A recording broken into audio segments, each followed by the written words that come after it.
Okay. So, how do I look, guys? Is this all right? Is this okay? Like, I turned on my camera before and I realized that basically how my camera is supposed to work is that it saves all of the settings on the hardware. So when I open the software and I see that all of the settings are fucky, that means something bad is happening. So I needed to go and reinstall the camera software, then reboot my computer. And yeah, that required, obviously ending stream. So there we go. Am I too like bright? Cuz I had to also like redo the settings on my camera. Also, I got this like really killer new bra, and yes, I am wearing it with sweatpants because you know what? You guys can only see me from the waist up. You guys can only see me from the waist up. But this bra be banging though. Look, it has like a little dangling thing. It's great. Perfect combo with this kind of sheer top. Hello, Hamma there, Sig. How you doing? Thank you for subscribing. You look too dark, but mostly because of the Shadow of Blahaj. It's true. The Shadow of Blahaj, my SNES game. Maybe a tad too bright. There we go. I turned it down slightly. I don't know if you guys can even tell. Hello, Vox Syndicate. The issue with Blahaj and with this microphone is that if I have it in a more convenient spot, I can't read chat appropriately. So maybe I'll just have to deal with like a little bit of shadow on my face. We are so back. Yep, we are back, folks. I'm exhausted. I spent most of my day editing thumbnails for YouTube videos. But the good news is you guys have YouTube content coming out from now until like the end of the year. So y'all are going to be eating good on YouTube. All right? Your face is so white. It's always like that.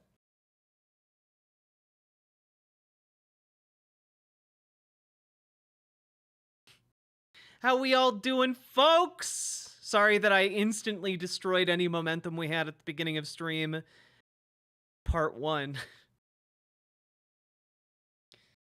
Hello, Mixmaster TJ. Hello, Eddie666. Hello, Robert Radset. Hello, Vox Syndicate. Hello, GamerG. Hello, you touched grass today and didn't get misgendered, and you got good cheesy sticks. Where did you get the good cheesy sticks? You have to tell me. I need to know where to get good cheesy sticks. You got to be careful when you're a streamer pronouncing sticks. Don't want to stumble over that word. That'd be embarrassing. Hello, Amber Brains. Hello, Little Morphine Annie. Oh, at Toppers. Toppers does have good cheesy sticks. Hello, Amir Alpaslan. Hello, Lady Raincloud. Hello, Indicat. Hello, One-Eyed Heathen. Hello, John Bainbridge. Hello, Altfact. Hello, Darth Gently. Hello, Eddie Spencer. Hello, Banana Brains. Hello, Jammer. Hello, Naughty Fox. Hello, Erica. Hello, Jamie Lynn. Kind of mean to block me on YouTube? Yeah, well, you were kind of being a cunt, so I blocked you on YouTube. You can choose to be a cunt in Twitch chat, too, in which case I'll ban you there as well, but that is entirely up to you. I should replace my body pillow with a big Blahaj. You should! Hello, Lenzy. Hello, Soren. Hello, the all-powerful Kagan. Hello! Blueberry Bumblebee. Hello, Poon Ages. Hello, Steinblock. Hello, Salty Turtle Cupcake. Hello, Will Kale. Will Kale, by the way, what was up with like the like you started like spamming chat yesterday. Was that did a cat get on your keyboard or something? Hope you're doing all right. We were worried about you. Hello, Gutter Gator. Hello, Priscilla. Uncharacteristically bummed out today, watching and playing Fortnite. Hell yeah. We're gonna be dunking on conservatives today. It's gonna be we're going back to our roots. Mariah better stop chewing your cables. God, I hope she does. Too much plastic in that girl. Hello, Jazz Dog. I just realized that might have been misconstrued as like a dig against her because I don't know, maybe she's had work done. I'm not aware of like singers and like I don't pay attention to them. That was not intended as a dig. It was just intended as a precaution. Don't chew on cables. You'll get plastic in you.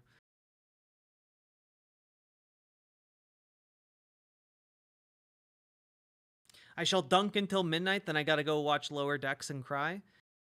Wait, is Lower Decks a show that makes people cry now? I thought it was a tee-hee funny show. Gonna buy myself a Nintendo Switch this year before they ban video games. Yeah. God. Delicious microplastics. You know, they always talk about the microplastics. They're never talking about the macroplastics. Hello, Archangel DeCab. It's the very last episode ever of Lower Decks? Damn. All right. I'm sorry. I'm gonna play Bayonetta. Fuck yes, Melanie. Bayonetta is such a good time.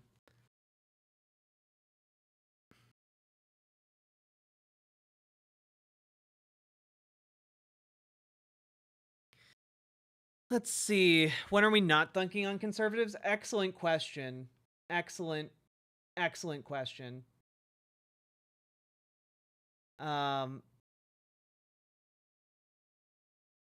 Let's see here.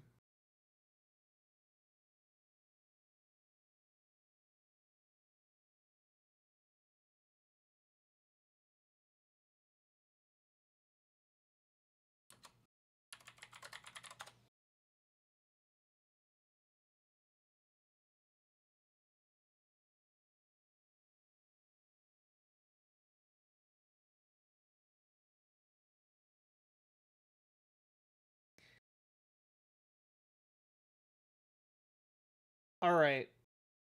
Before we get started, you guys had me thinking like nonstop about NES music, so I listened to a bunch of it while I was working today. And just wanna say props to whoever did the music to the NES game Silver Surfer, because holy shit, it's good. Like all of it is good, but just like listen to this, all right? You guys ready for this? Okay.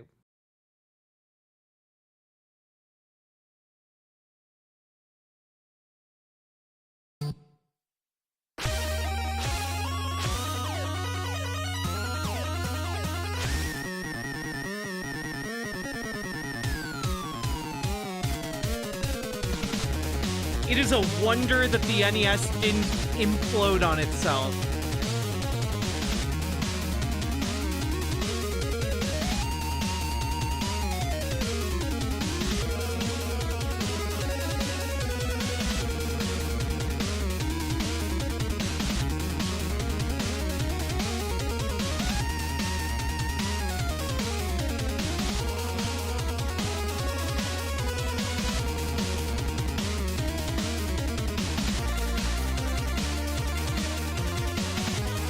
This has so many layers. It's alternating between notes just so quickly.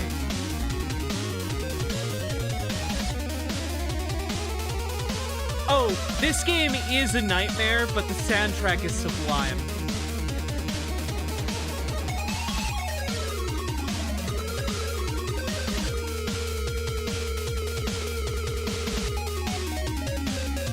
Just absolutely shredding.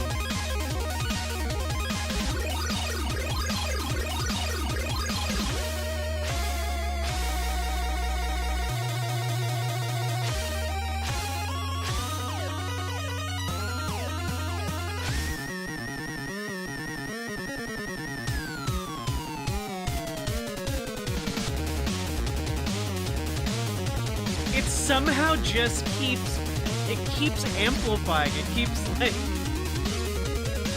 one-upping itself. It's great.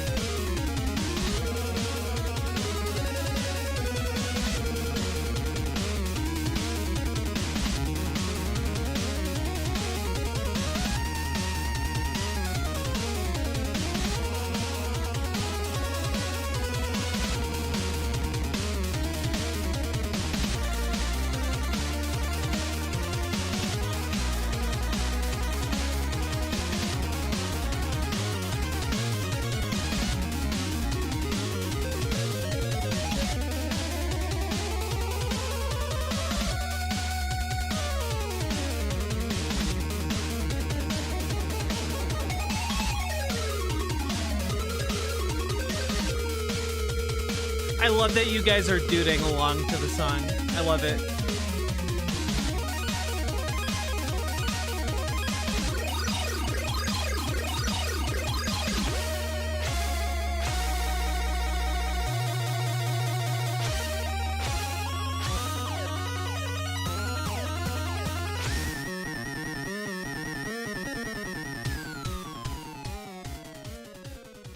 God, it's so good. We're not listening to the whole thing. I just wanted to play that track for you guys. Yeah, Jazz Dog, it's so cool. Like the NES, guys, to kind of like put it into perspective here. Yeah, Alan Dresner, I'm trying it out because people in chat told me like the YouTube algorithm punished videos that didn't have ads or something. I'm trying it out to see if it actually boosts viewership, and if it does, maybe I'll leave it on, but I think we'll probably go back to it being off. Yeah, so just heads up in YouTube chat. We're giving it a shot. If you all universally hate it, I'll turn them off. We're just seeing like what it does in the algo.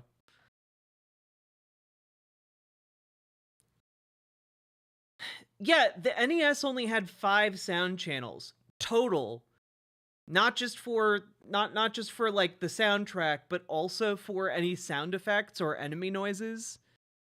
So like it really is incredible.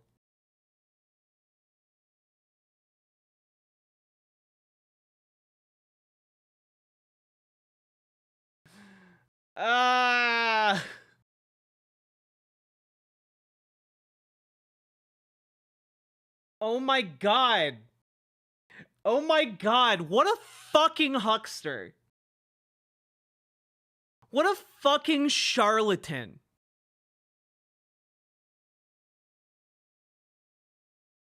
Guys, I forgot one of the names that needed to be included here. I forgot one of the names that needed to be included in our Boss Rush stream title. Cenk Uygur. That's right, folks. We gotta cover him because he put out a video.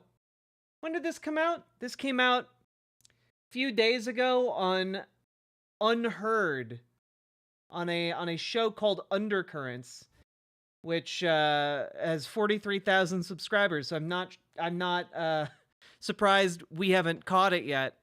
Dude put out a video saying that titled Cenk Uygur, I was wrong about Trump.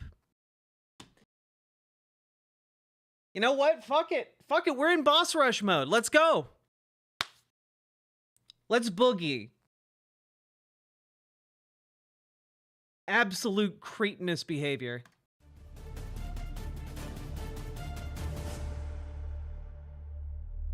Welcome to Undercurrents, our daily news show. Oh, good. It's the lady from the Rising, from Rising, the conservative shitheel.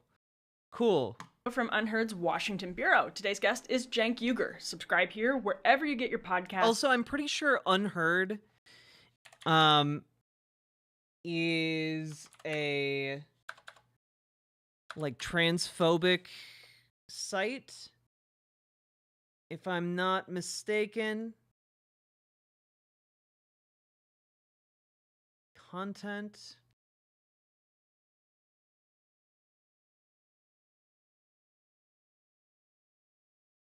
Let's see.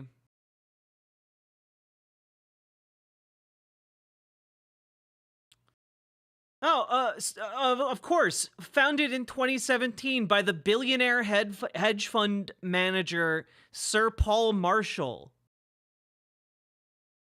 Awesome. Wow, I absolutely adore when people capitulate to billionaires. I literally was raging about this on Blue Sky earlier today about how we need to stop giving these people our attention uncritically. You know, so many people just open up and read the Washington Post and assume good faith from it. You know, so many people open up the New York Times and assume good faith from it. So many people open up the LA Times and assume good faith. They're all owned by, you know, 100 millionaire families or straight up billionaire investors.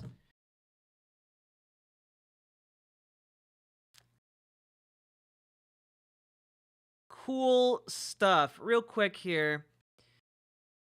Just going through.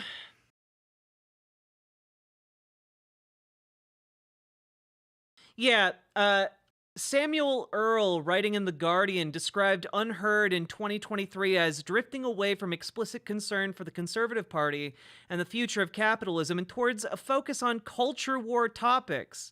Lockdowns, wokeness, cancel culture, and the trans rights movement. Hence why I now I know of it because of its transphobia. As well as more general journalistic fare. So basically, it became less shilling for capitalists and more jangling keys to distract people from capitalism. Incredible stuff. Another criticism of it claims the website is keen to knock the left and promote a variety of right-wing bugbears. Yeah.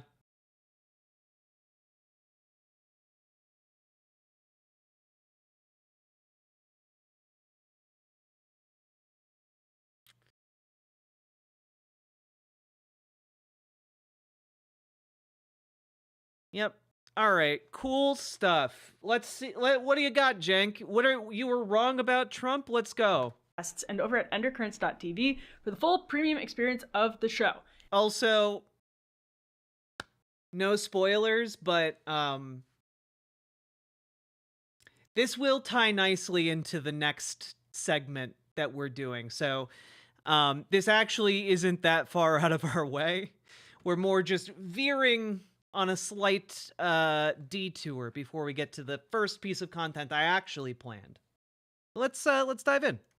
Now, yesterday morning, Politico Playbook, the hugely influential newsletter here in Washington, D.C., was delivered to inboxes on Capitol Hill and K Street and even down at Mar-a-Lago with a very interesting headline. It read, "The Dems cozying up to Elon Musk."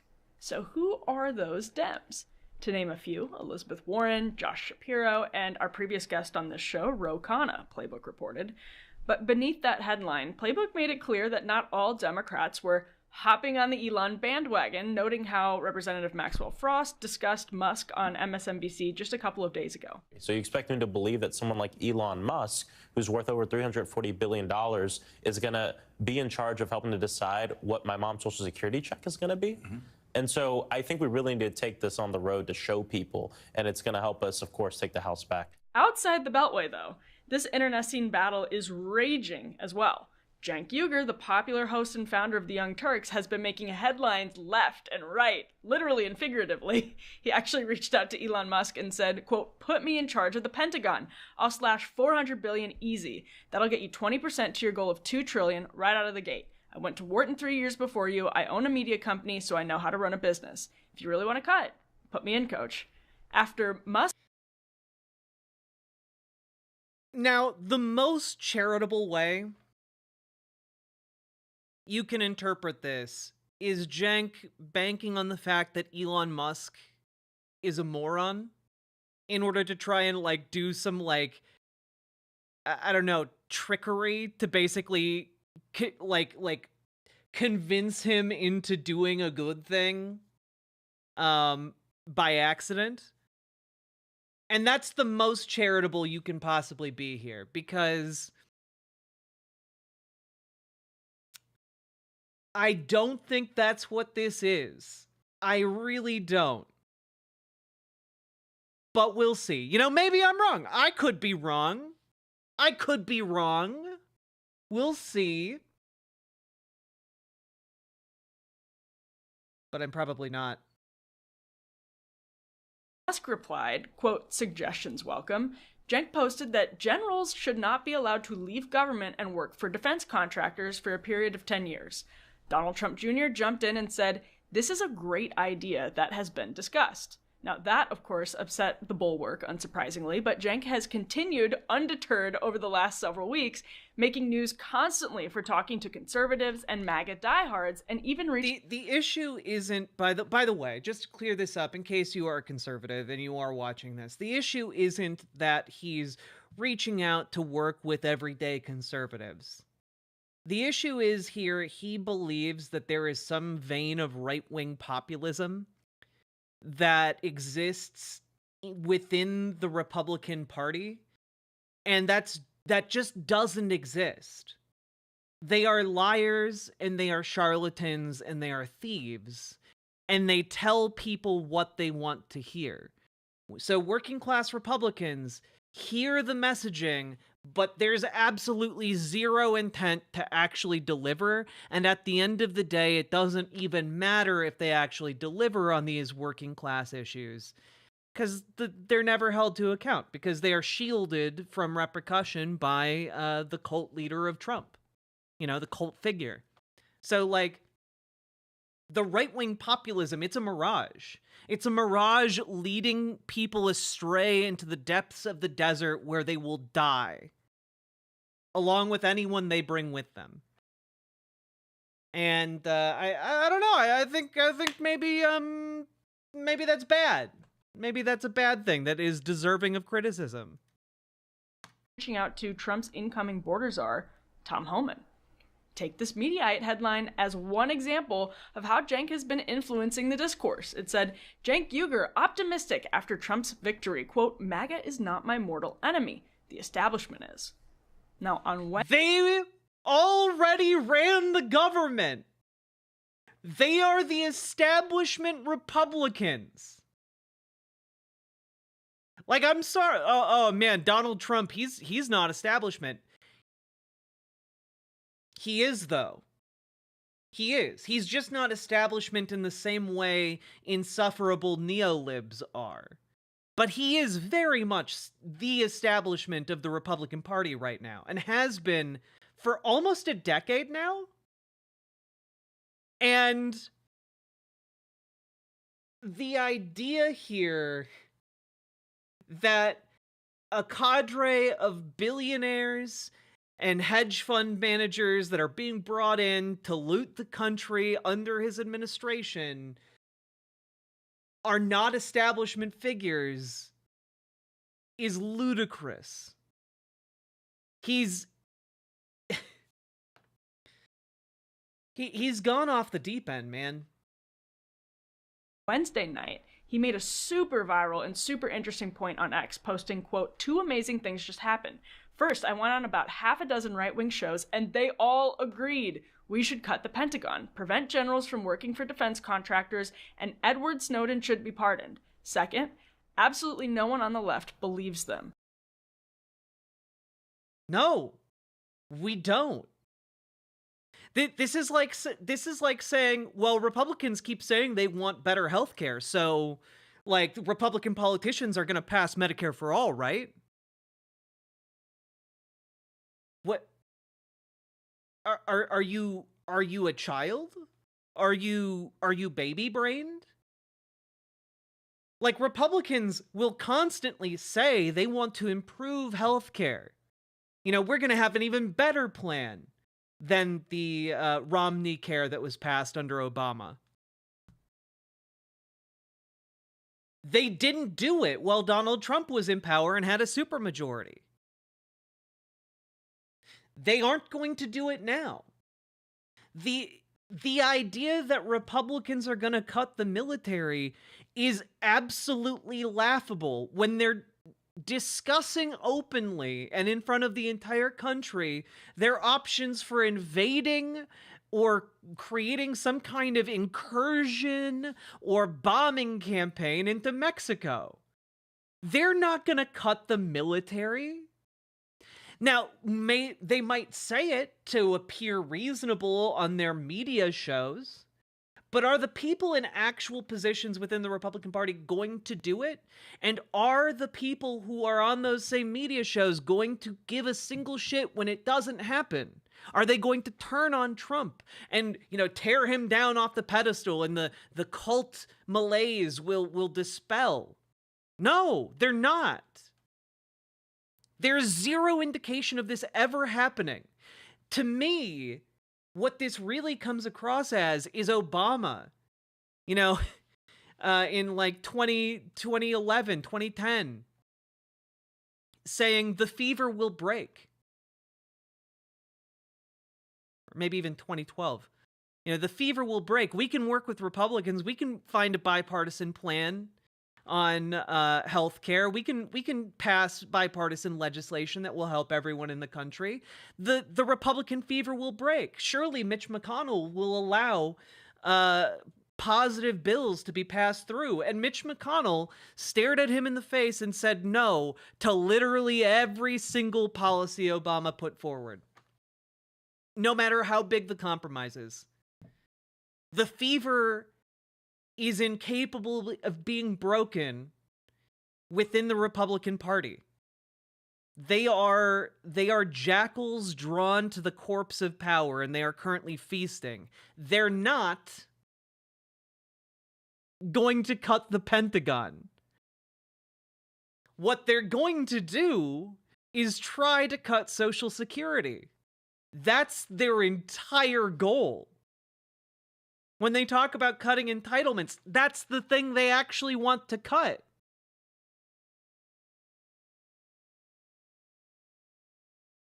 So I knew we had to have Cenk here on Undercurrents to talk about what's possible during this very crucial moment for both the left and the right as power shifts here in DC and the culture shifts just about everywhere else. So Cenk Uygur, thank you for being here. No problem. Thanks for having me. This episode is sponsored by Lumen. Nah, I'm good. I'm good, though.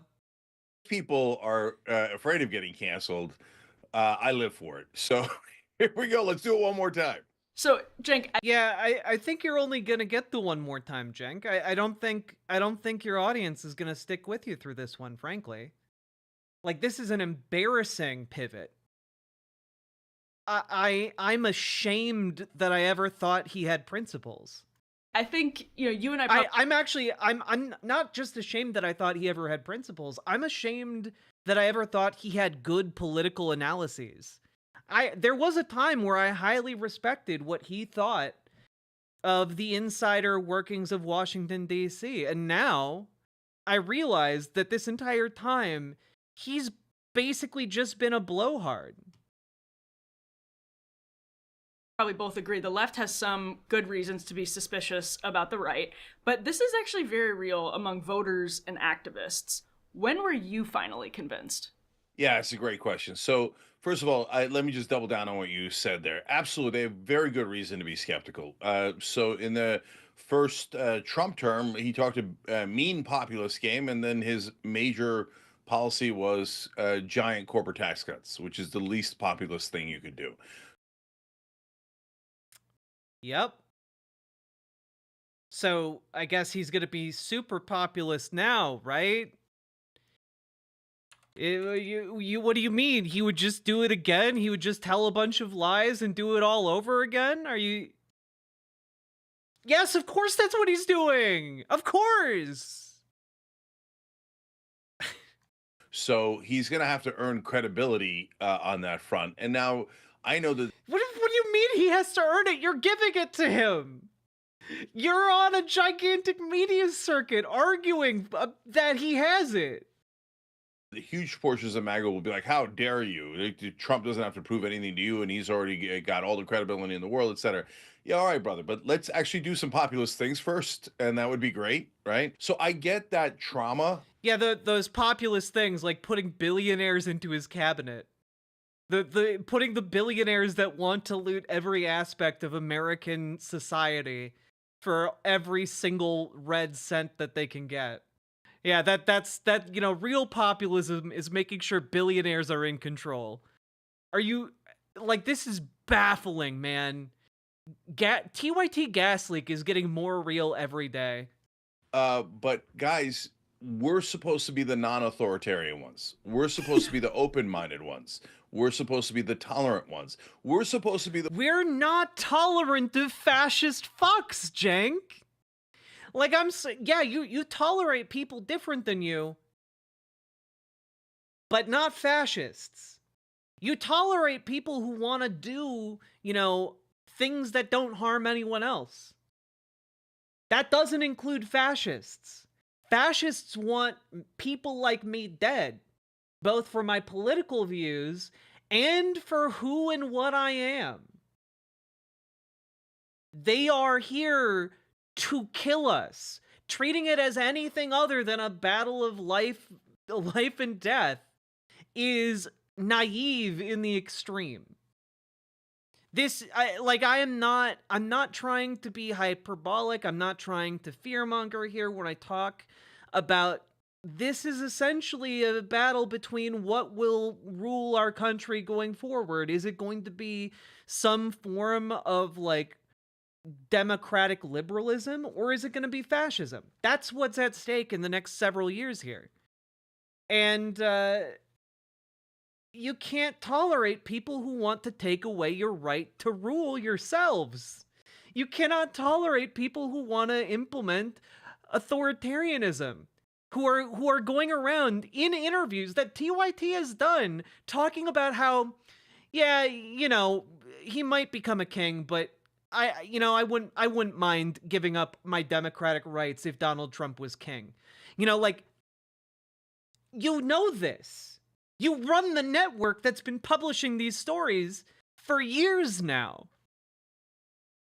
The ones encouraging conversation, not shutting it down. I feel like things have been forgotten that should not have been forgotten. Okay, so now that I have apparently I've appointed myself ambassador to Magaland.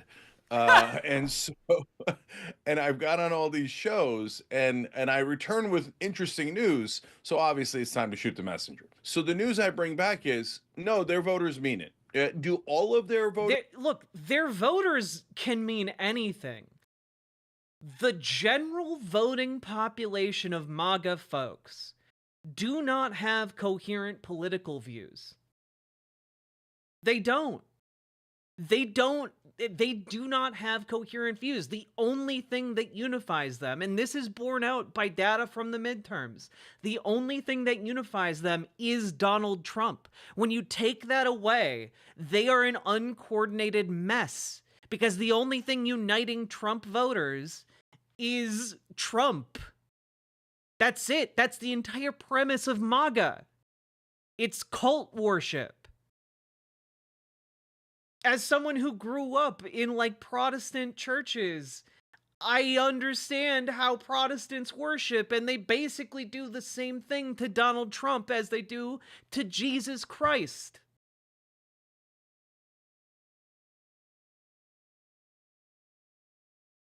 They are not invested in populism as a concept coming from Donald Trump. voters mean the things that they say? No, of course not. Do all of our voters agree on things? No. We've got, Then why are you bringing it up as a point in your favor?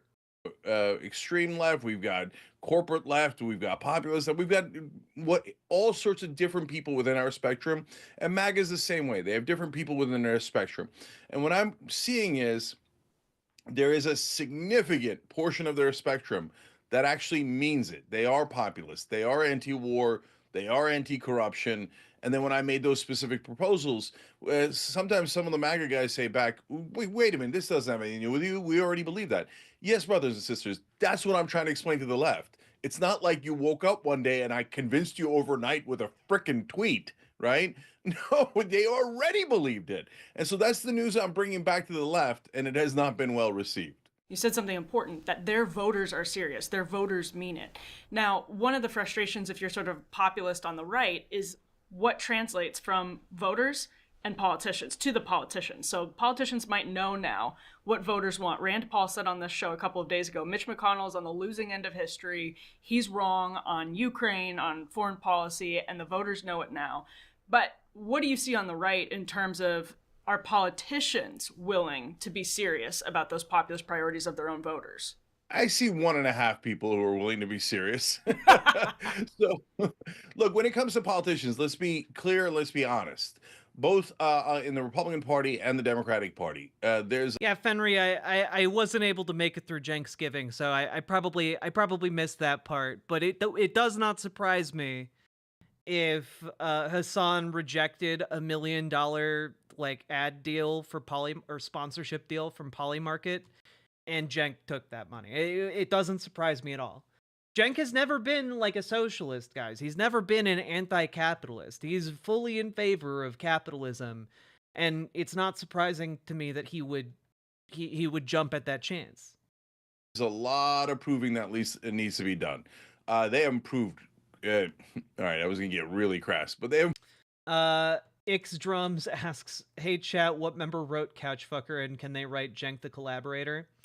Gamerg, it seems you've been called upon. Prove much, let's say, or anything really. So, does the establishment Republicans still run the party in the Senate and the House? Yes. Do the establishment Democrats run the House and the Senate on their side? Absolutely, right? So, can Trump break those establishment Republicans? Yes, and that's a new development, and that has not happened before in terms of American politics that I've covered. So, but does he break them for his own purposes, or does he finally break them to deliver for the base? And so some of the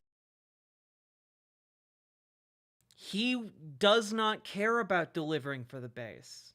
Donald Trump is out for exactly one person, and that's Donald Trump. That's what he's not out there doing things for the good of the base. He's doing things that would benefit him.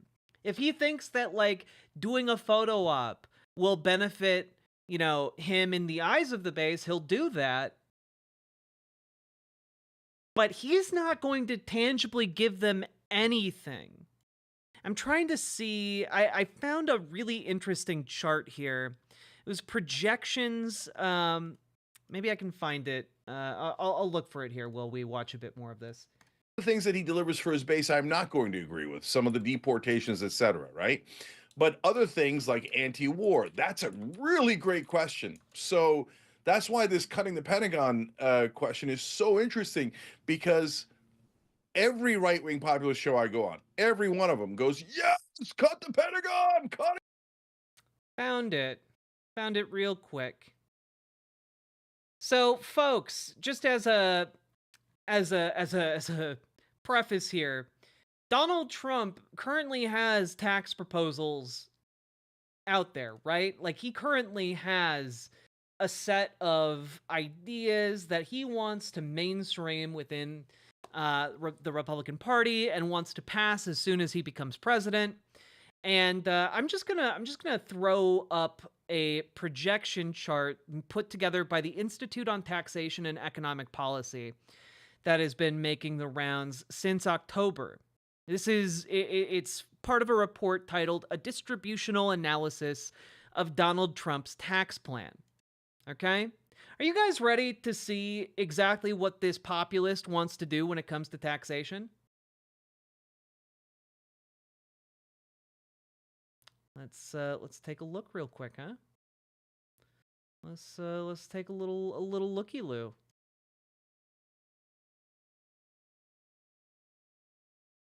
Now, you'll notice on this chart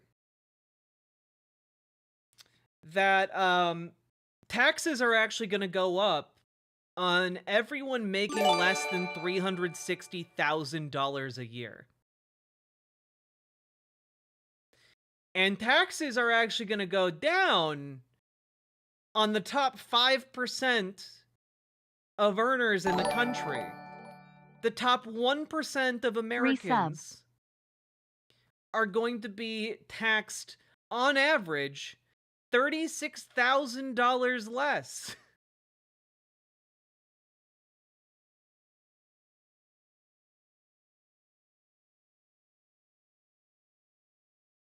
This is not a populist candidate. This is not a guy who is here to help the struggling working class.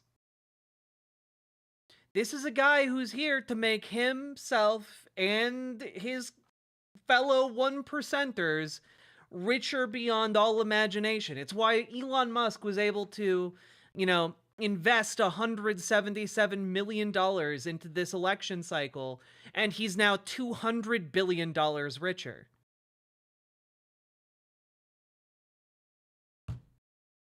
It's not rocket science, and Cenk is just lying to you.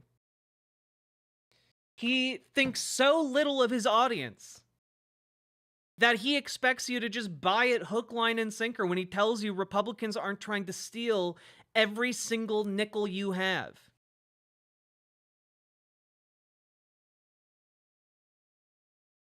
Also, Stone Corbel, thank you very much for resubscribing and for gifting a community sub. I really appreciate that.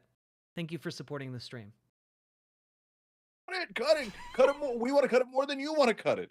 And so they're not lying in unison. I know the left thinks so, and they think it's a bear trap, and they're Admiral Akbar, and they're yelling at me, it's a trap, it's a trap. I know, brothers and sisters. I've been through all those wars. I've been through all those things. But these guys aren't lying. These are the voters. These are the voters. And again, you might not agree with a lot of what they think, but on the things that we agree on, it's not a trap. It's not some sort of meta trap, etc. You get it, right? But when it comes to the politicians, that's the proof is always in the pudding. So if you're part of MAGA who thinks, oh, Donald Trump's an angel and he's just definitely going to do it, everything we want, my guess is you're going to have a rude awakening, right? On the other hand, if you're on the left and you think, oh, Donald Trump is never going to listen to his base, even on the things that they agree with us on, or especially on the things that they agree with us on, and he'll never do it.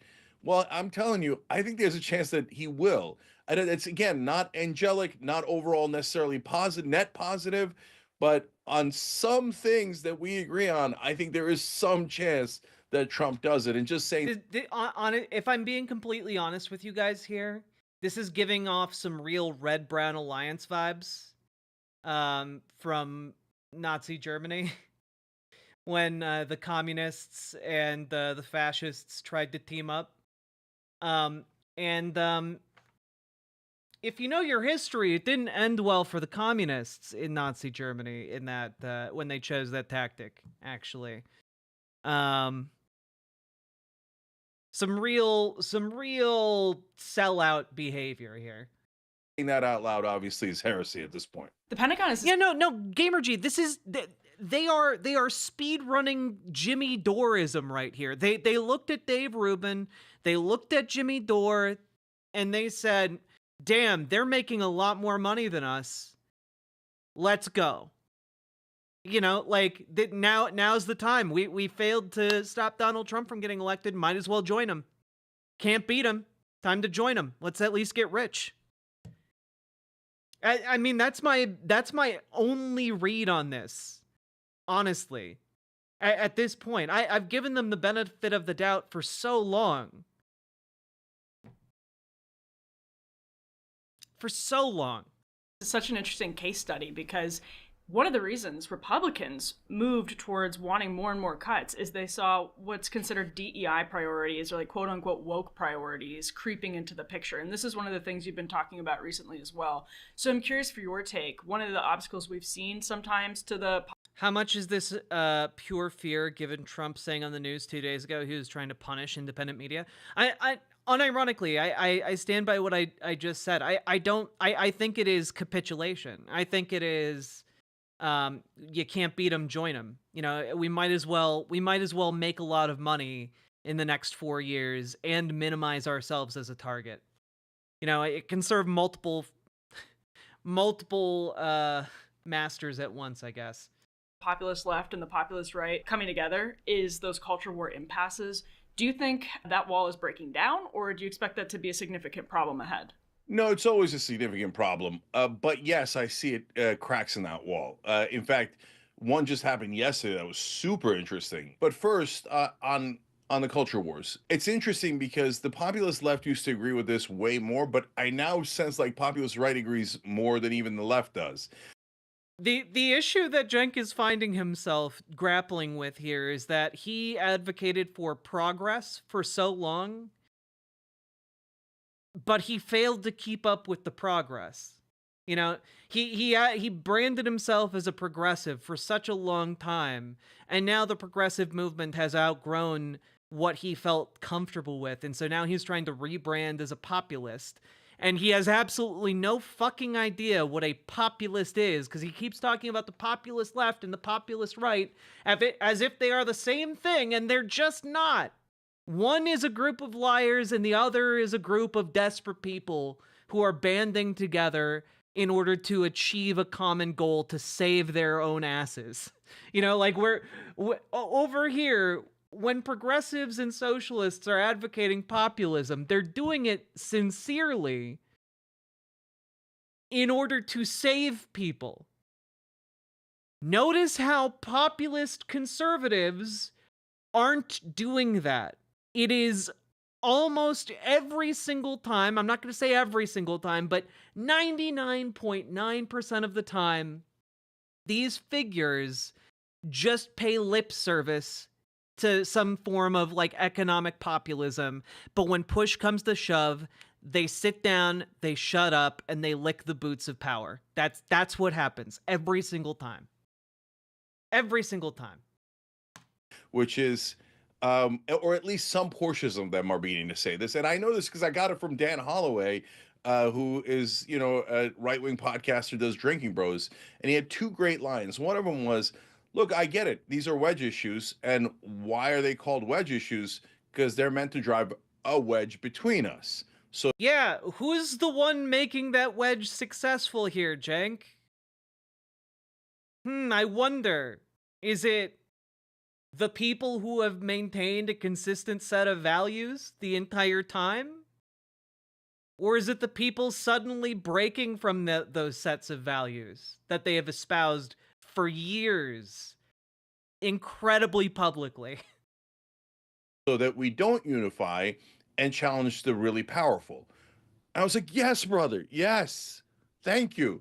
That's, you know, look, again, please, if you're on the left, take yes for an answer. That's what we've all been saying for 20 years now. So get away from the wedge issues. Don't let them distract you like that. But the left is right when they say, yes, but we're on the defense here.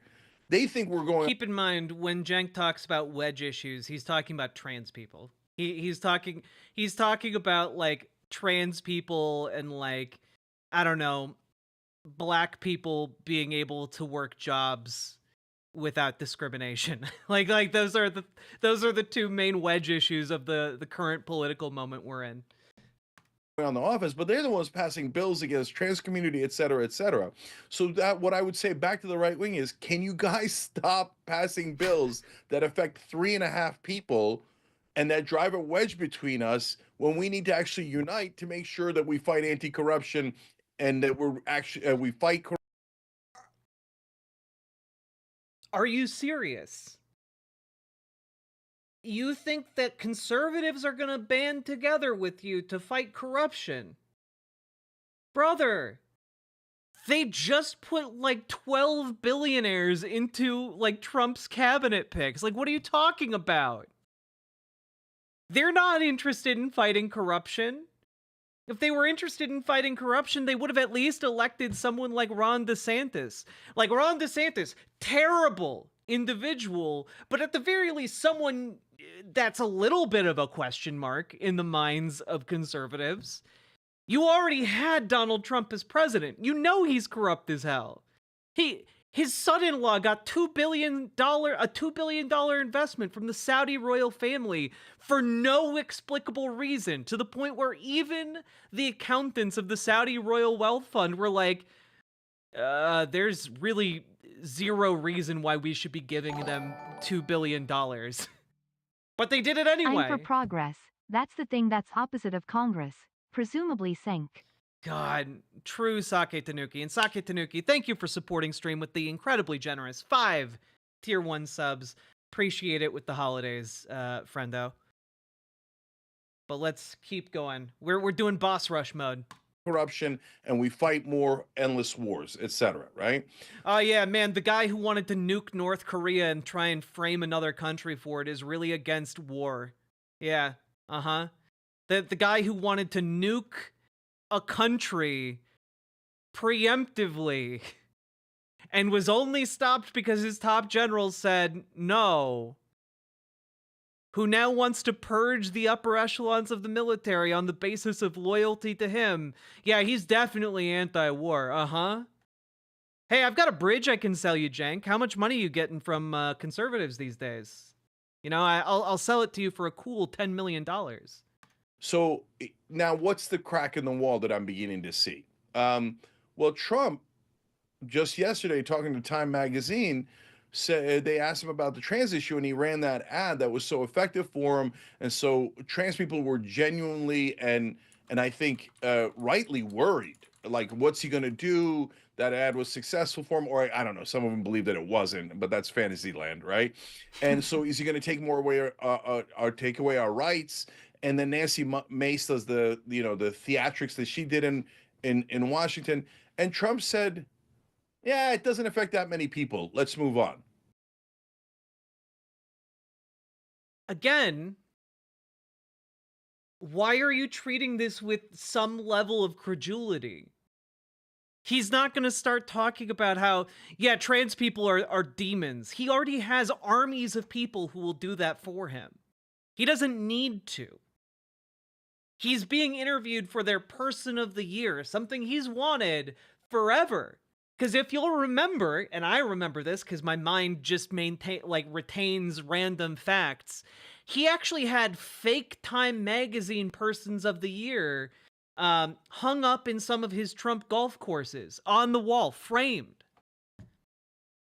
He had those in 2016. This is something he's wanted like his entire life. And he's finally getting it, and he's not going to go and like spew all the bigotry he genuinely feels, and he's not going to, discuss the plans that are already like that are already like circulating. The issue here is that you can say, "Oh, well, he's not going to go after tradespeople. Look what he said in this interview where he was trying to look good." When the GOP's current plan and platform and Project 2025 all embrace banning transgender healthcare, not just for trans kids, which, by the way, Democrats just today voted on a bill that eliminates trans healthcare coverage for the children of service members. So that's some great collaborationism already happening. And also, they're going to ban that for kids at a national level, or at least they're going to try, and I don't really feel like the Democratic Party is going to stand up to that. I don't think people like Cenk are going to stand up to that, certainly. And he's announced this and talked about it. They're going to try and ban trans people from sports. They're going to try to they're going to try to ban trans healthcare for people of all ages. And they're going to try to make it, they're going to try and do the bathroom bills. They're going to try and criminalize doctors. They're going to do all the things. Okay? They're going to try and bring us back to the 1990s transphobic world in a best case scenario. That's the best case outcome we're looking at. He's already pledged to kick trans people out of the military and cut off their benefits.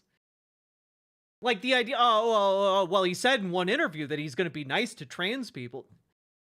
No, he's not. We're still a useful punching bag to him. Oh, God. The 90s were objectively better. The 90s were not objectively better. Don't rose-colored glasses this. In the 90s, people showed up with rocks to stone you if they found out you were gay or trans.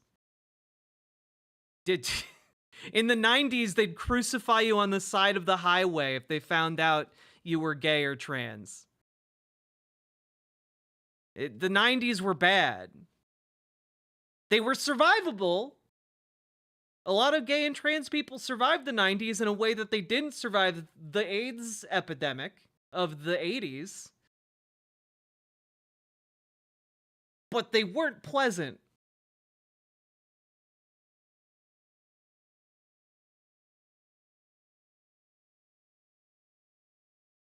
And I was like, really? And then they said, Sarah McBride says that this is nonsense about the bathrooms. She's obviously the first transgender congresswoman, and he largely agreed with her. So that was a bit stunning. So if you say, I don't believe him, and they're going to do all these things anyway, okay, fine. Proof's always in the pudding. Absolutely. I get. It's really convenient when at every turn he just caveats everything by saying, yeah, I mean, sure, they might all be liars like they have been every single other time. But, I think we should work with them anyway. Like, what are you talking about, you dipshit? Get you. And if he does take away constitutional rights, let's all fight back together, right? But if he's saying, I'm going in your direction, I think the right answer is, okay, come a little further, right? And take the win. When it sounds like that's not the response you've gotten, so tell us a little bit more about, as you're bringing this news back to the left, how people have reacted. Yeah, and parts of it I understand because they've been burned so many times. And, Dave Rubin, Jimmy Dore, Tulsi Gabbard. So what they first do is... Yeah, you're doing, even he's admitting he's doing the same fucking thing. I'm a classical liberal, but I just happen to think that the right wing is right about 50% of stuff. It's exactly what you're doing. How are you describing this with no self-awareness? 70%, 90%, 200%, right? And that's the pattern, right? Usually. And so, and then some of them are clever enough to hold on to Medicare for all because they know it's never going to pass anyway, right? So in their mind. So they're like, yeah, I'm still on the left. I'm for Medicare for all. But everything else, Tucker Carlson's right about, right? Okay, so no, I'm not. I don't know how many times we got to prove ourselves in the Young Turks. We're the oldest show in internet history, longest running show there is, the original YouTubers. Okay, we'll prove it one more time. And then another time and another time. No, our policies are the same. They're not. You have materially shifted from what you were preaching like a year or two ago. Your policies are not the same. Your approach to trans people is not the same. Your approach to civil rights and healthcare are not the same. This is just revisionist. It's either revisionist denialism or it's just revisionist lying. There's a very fine line between those two. So we're trying to help by uniting the country. And I know that the left, portions of the left, are not in a unity mood. And they're so worried. And there was so much fear. And I think a lot of that fear was legitimate. But my point is, guys, once they do the bad things, let's unite to fight back. But if they're starting to go in the right direction a little bit, instead of saying no and pushing them away, say yes, happy to have you here. Let's keep going in the right path. And they just don't want to. And again, it's not a blanket thing. And we have a huge spectrum on the left as well. But I am I'm sorry. This is rolling over and showing your belly while your enemy is preparing to stab you multiple times in said belly. I'm real sorry here, but you don't put on armor after you've already been stabbed. You put on the armor, you prepare for the fight before the fight starts, not after it started. I'm seeing a lot of pushback from, I'm amused by this, but thought leaders on the left who are like, I had a thought, we should reject yes for an answer, uh, and we should hate the other side. And somebody got mad at me the other day, significantly mad at me. And like, hey, guess what? I know that there are some people in chat who are like, oh, I can't believe we're covering this. Oh, blah. Guys, we have to. They're the largest network of, news network on the left, or at least historically on the left. People need to understand this shift that they've been doing. Or at the very least, they need to understand that this is horrific politics. And so, like, as someone who is, I have talked at length in the past about my respect for the Young Turks, and I have talked at length in the past about, good takes that they've had. So I feel like some level of obligation to debunk and to engage with this in a critical way and in an angry way, I think. And I think it's fair to be angry here.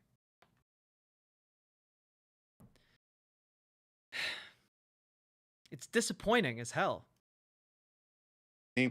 Because he said, if you talk to MAGA at all, that's immoral. Oh yeah, Cenk is purposely distinct when he says economic progressive. Absolutely, Jess. Because they are all racist. I'm like, all right, brother, I just don't agree with that. So have at it, Hoss. And you I'm sorry, what? To MAGA at all, that's immoral because they are all racist.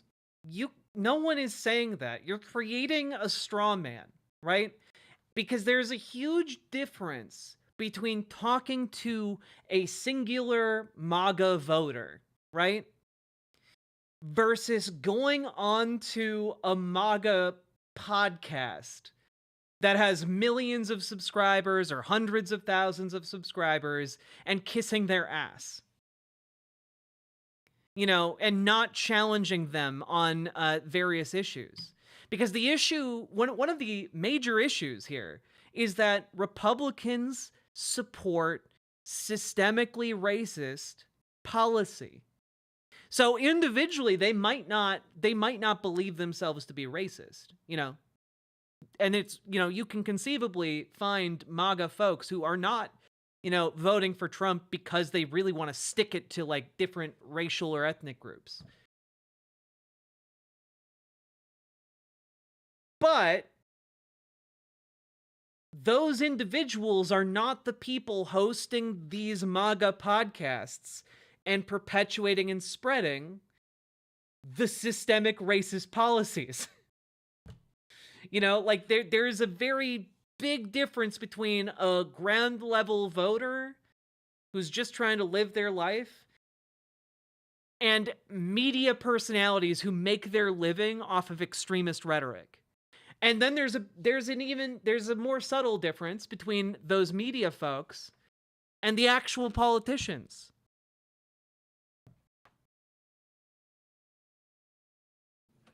I'm like, all right, brother, I just don't agree with that. So and merging all of this as if like, oh yeah, people are angry at Cenk because he talked to a racist MAGA voter.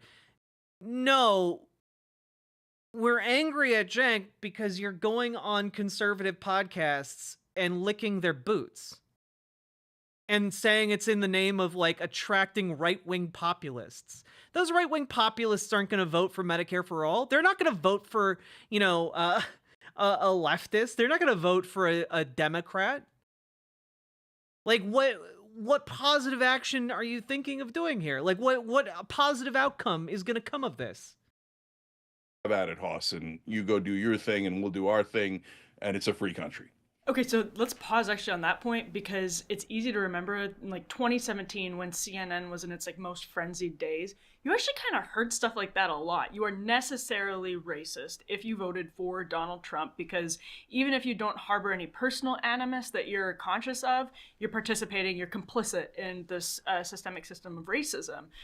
Why, Cenk, do you think it's important to say not everybody who voted for Donald Trump is racist? What makes you? But you're discussing two different things. One is interpersonal racism, the other is systemic. These are two different kinds of racism. One is the racism of, I just hate black people. And the other is the racism of, well, we have a set of economic policies that that mostly corrals African Americans on one side of town and puts white people on the other side of town, and we systematically defund, the bad side of town and funnel funds into the good side of town. One of those, there's a I shouldn't need to really go on to explain why these two things are different in that regard. But there's a constant conflation among conservative shitheels like this lady between those two things. Confident about that. Yeah. So another good question. So first of all, the Democrats started with all their voters are racist, and they ended the 2024 election with, some portion of our voters are racist. No, you're just a shit candidate, and you stand for the corrupt establishment, and then you're surprised when people don't vote for you. Like, everybody's in a bubble, and people were, on the left and the mainstream media were like, oh my God, MAGA's in such a bubble and they're in a cult, etc. And there was some truth to that, or at least for portions of their spectrum, right? And big portions, I would argue, back in the day, and I'll come back to that. But then you think mainstream media, you think you're not in a bubble? You think the politicians aren't even corrupt? You think that the donor They're owned by billionaires, Cenk. money doesn't affect them? It's by design. I don't know a more lunatic bubble than that. Extreme right, extreme left has got nothing on mainstream media, and they're in totally insane bubble. And then now for the Democrats, they're like, well, since we're God's gift to humanity, and obviously taking corporate cash is like the greatest thing in the world, and we should all brag about it. That can't be the reason we lost. Turns out Latino men are sexist, and white women are racist. Remember how the other day we watched that video about intersectionality with Ben Shapiro, and I had to break down what intersectionality is? I feel like we need to do that again. Because different cultural groups and ethnic groups can have different degrees of racism towards other ethnic or racial groups, or different levels of sexism, or just because someone is a member of a minority doesn't mean that they cannot have a hand in patriarchy, or just because a white straight man is not oppressed by white straight patriarchy doesn't mean they can't also be oppressed by on the basis of their on the basis of having a disability. We just covered it last night, exactly, trans girl Jade. And so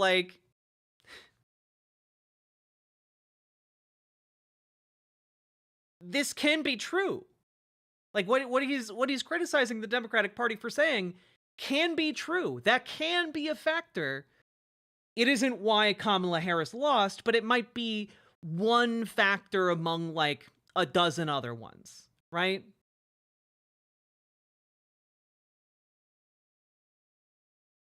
Okay, and that's why we lost the election. Well, brothers and sisters, if you blame 98% of the country of being racist and sexist, you're not going to win elections. So that's point number one. Point number two. I will say, not a great strategy to just point at your base and say, y'all are sexist, that's why we're not winning the election. That's not a great election strat. That's true. But that's why you have to present you have to present an actual economic message that resonates with the working class. That's what you got to do. Two is, it isn't true. So for my friends on the left, am I saying, oh, I absolve all of MAGA land and they're just the most wonderful human beings? No, Matt Walsh still exists. Okay, Laura Loomer still exists. Aaron Coulter, etc. They're deep hate. I mean,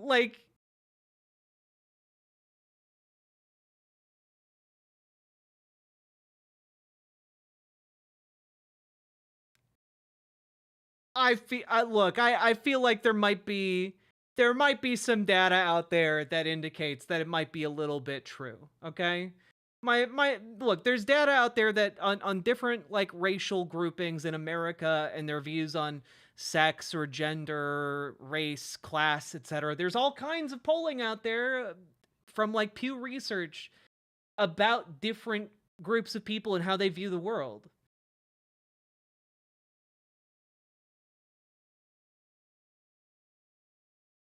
Like, for example, I'm looking at a Pew Research survey from May 14th of this year that indicates that, like, over half of Latino women view workplace sexism as a somewhat important issue in their day-to-day lives. Okay? And it's 52% of women say that versus 44% of Hispanic men. There are differences. There are differences. We all live under patriarchy. It's not like that's recognizing that is part of intersectionality and part of understanding a complicated world. Hatred. Some folks in there have a deep hatred for the immigrant community, and they don't mean undocumented immigrants. Most people mean undocumented immigrants, but there's some folks who are like, no, Camp of the Saints. My hero is the French character in that book who goes and murders all the immigrants. And Coulter has said that. Steve Bannon has said that. Stephen Miller, etc. They all love that book. Anybody who says It's true. You should all watch Jose's video essay on Camp of the Saints. It's really, really good.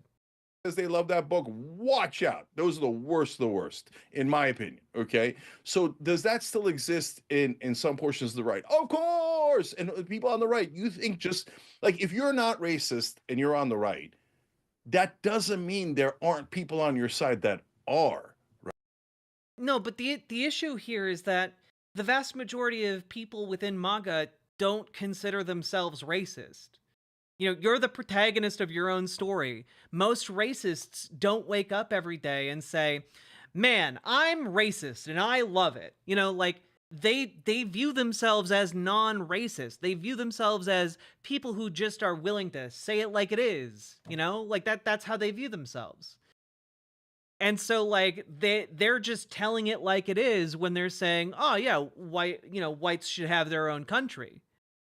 You know, you can see it all over white supremacist groups. They will straight up say, "I'm not racist. I just think white people and black people shouldn't live together."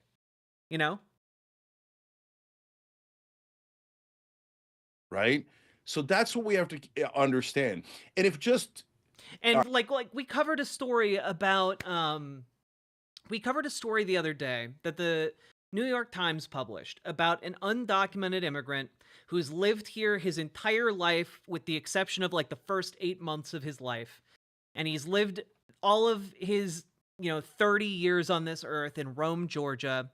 And he's married, he has kids, he has a stable job, and his father-in-law, who was like the best man at his wedding, voted for Trump. And when like he had to have a sit down with his father-in-law to tell him basically, we might need a lot of assistance going forward because I could get deported, and like that's going to mean a lot for my kids, for my wife, your daughter, and like we're going to have to like figure out a way to get through this and we'll need your help. And he was like, "Well, they're not going to deport you." And essentially went on to say, "You're one of the good ones. Donald Trump is only going to deport the bad ones." Like that's, I think, indicative of where a lot of people are in America. A lot of MAGA are in America, I should say. And like those kinds of people, like, "Oh, he's just going to deport the bad ones." They don't view themselves as racist. They just view themselves as realists on crime. It doesn't matter that like their position flies in the face of actual crime statistics. It doesn't matter that the people most likely to get deported by Donald Trump are people who the government can already locate, aka people like his son-in-law. It doesn't matter. Because while they might not view themselves as interpersonally racist, they support systemically racist policy.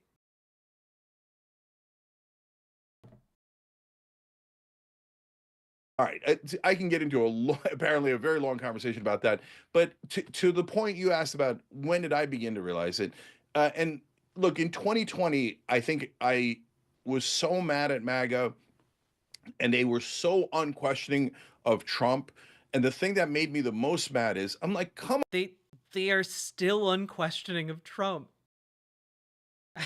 on, guys, he didn't win the election.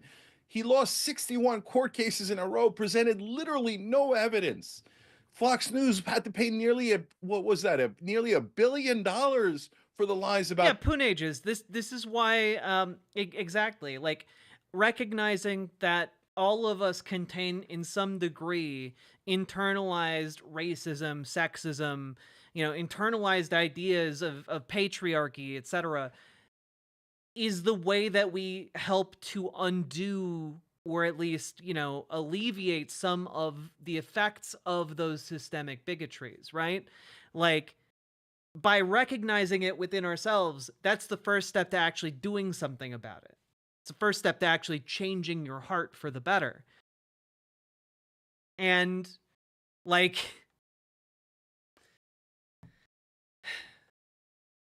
unfortunately, there are a lot of people who hear that and they're just like, "Oh, you're saying everyone's racist, so racism doesn't even mean anything anymore." And it's deeply frustrating because that's not at all what that's about. It's about recognizing that everybody has flaws and seeking to correct your flaws, you know? The election. You think they'd pay $1 billion if they weren't lying? On and on and on, right? And they just nope, nope, nope, nope. Donald Trump is God, and we won the election, etc. So I had every right to be frustrated, and we could still fight over that, right? But he did win this election, so I think we should move on. But that's why I was so skeptical. But I think I overreached. I'm I'm sorry. Like, he did win this election, so I think we should move on.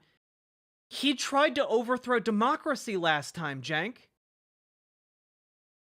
Dude lost the election last time and tried to overthrow democracy. He's a fascist. You can't put that genie back in the bottle. He incited an attack on the Capitol of the United States of America, where they were chanting to hang the vice president. They built a gallows outside the Capitol building, Cenk. There was one guy between a mob of thousands of people out for blood and the main governing body of the United States. Well, let's just move past that. All right. And I remember saying, look, I don't want I being in the same camp that a lot of the folks are in today and going, I don't want to talk to those guys. I have no interest in Trump voters. And I don't think I'm going to learn anything from them, right? Well, that was the wrong attitude. And part of what I think we have to begin to acknowledge is that this base is not the same base as 2016 or even 2020. A lot of this base is filled with the bros from the Rogans and the Portnoys and Theo Vons, et cetera, et cetera. And that is a very different base than what he started with in 2016, which was filled with evangelical Christians. You mean what? Okay, one, his base is still those same evangelical Christians. Two, the bros are the same people who voted for him last time too, along with impressionable youngsters who've grown up listening to red pill content. Okay? And three, this is exactly the kind of base that happens in fascism. We've talked about fascism ad nauseum on this channel. You can go and watch me read through Umberto Eco's Fascism essay. I did it on the channel. I read through the entire thing in like an hour, okay? Go watch that video, and you will understand that one of the main premises of fascism is an appeal to a disaffected and alienated sense of wronged masculinity. In times of like economic strife and turmoil, like in the Weimar Republic, for example, young men felt alienated and disaffected and were particularly susceptible to fascist rhetoric. We are seeing that play out again in 2024 America. it's not like it's not even subtle. You don't have to reach for it. I feel like you understand. Like me just spelling that out, making that connection makes it blaringly obvious. Like the sun has risen. Are you saying Cenk is a fragile male? I'm saying that Cenk is not understanding the nature of what he's talking about. And I got no interest in Christian nationalism. But I think some portions of that right-wing populism is our lost tribe of populists. But again, the left will hate me for saying that. You're dumb. You're just dumb.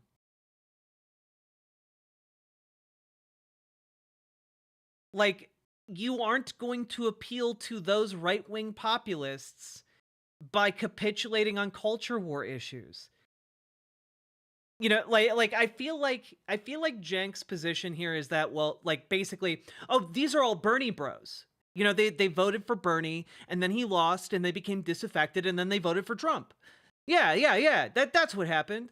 Except the thing is, Bernie didn't appeal to those people by throwing minorities under the bus. He maintained his support for the marginalized and the alienated in society while pushing a populist economic message, a populist working class message. Because ultimately, that is what cuts through all of the culture war bullshit. Because it didn't matter that Bernie Sanders was pro-trans people. It didn't matter that he's in favor of trans rights and human rights largely to these broadly conservative folks, because at the end of the day, Bernie Sanders was taking the economic populist message. But what Cenk is taking away from that, apparently, is that you should embrace the conservative populist, you know, social positions in order to try and woo them over, instead of just saying, look, we're going to embrace the economic populism. Join us or no, or don't. You know, be sincere or don't. You know, it's not like that's the approach you have to take. You appeal to these people by pushing and presenting your proposals for Medicare for all, your proposals for democracy in the workplace, your proposals for unionizing workplaces, your proposals for higher minimum wage, your proposals for, you know, a 4-day work week, you know, stuff like that is how you appeal to these people. You don't appeal to them by throwing trans people under the bus. That is stupid. You don't appeal to them by saying, okay, yeah, these mass deportations, they're pretty bad, but, you know, some parts of them have some merit. Like, that's not how you win these people over. You just have to have the strong economic message. You don't have to sell your soul to have that. And I feel like I'm seeing some soul selling here.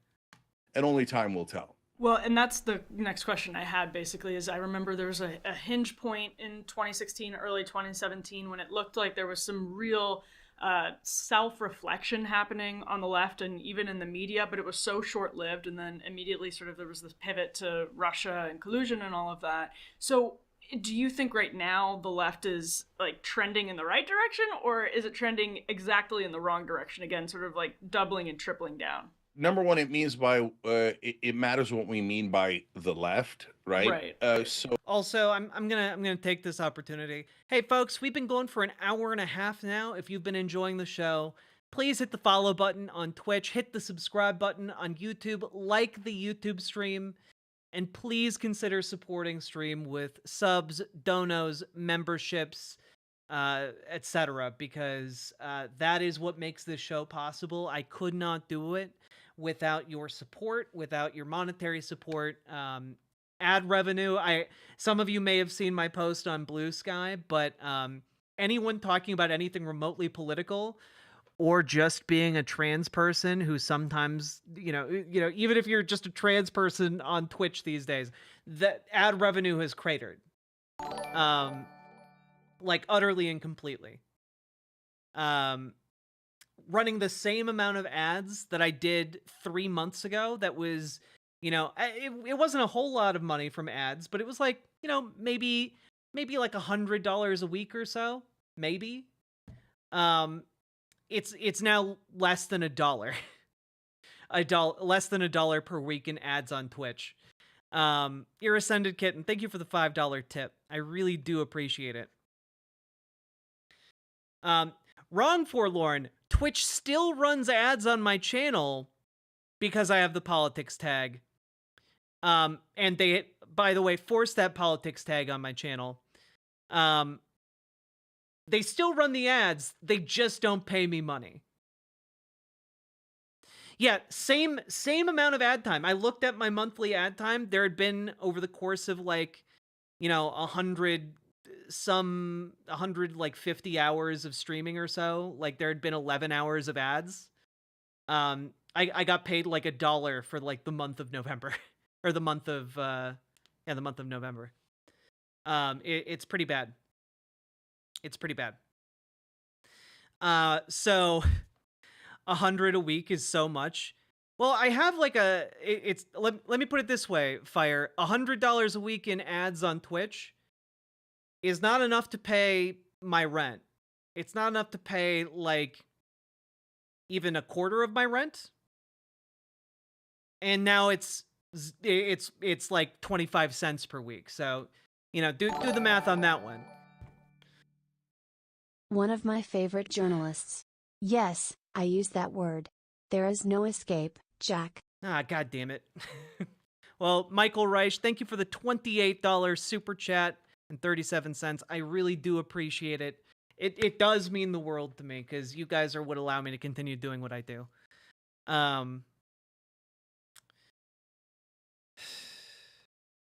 Yeah. So we'll see.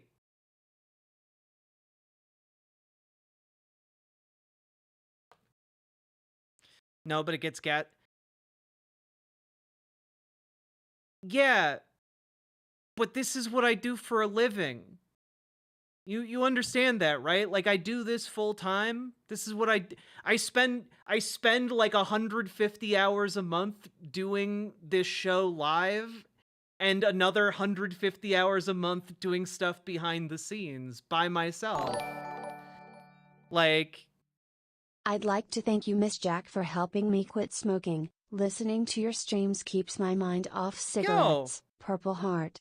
All-powerful Kagan, demonstrating your power by proving you are stronger than nicotine. Good job. No, Fire, it's okay. It's why I do the ad segments. It's why I do top of the hour ad break or attempt to do it. It's because like I need to really reinforce that like my channel is not large enough to exist off of ad revenue. Like if I look at YouTube real quick.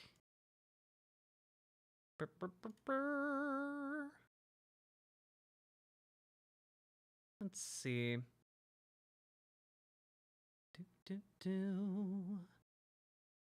Yeah, on YouTube, I make $150 per month off of ad revenue. So, in total, ads bring in about $154 a month. That is less than 1/10 of my rent. So, all of this to say, I rely on you guys in order to make this show happen. Thank you so much for supporting the show.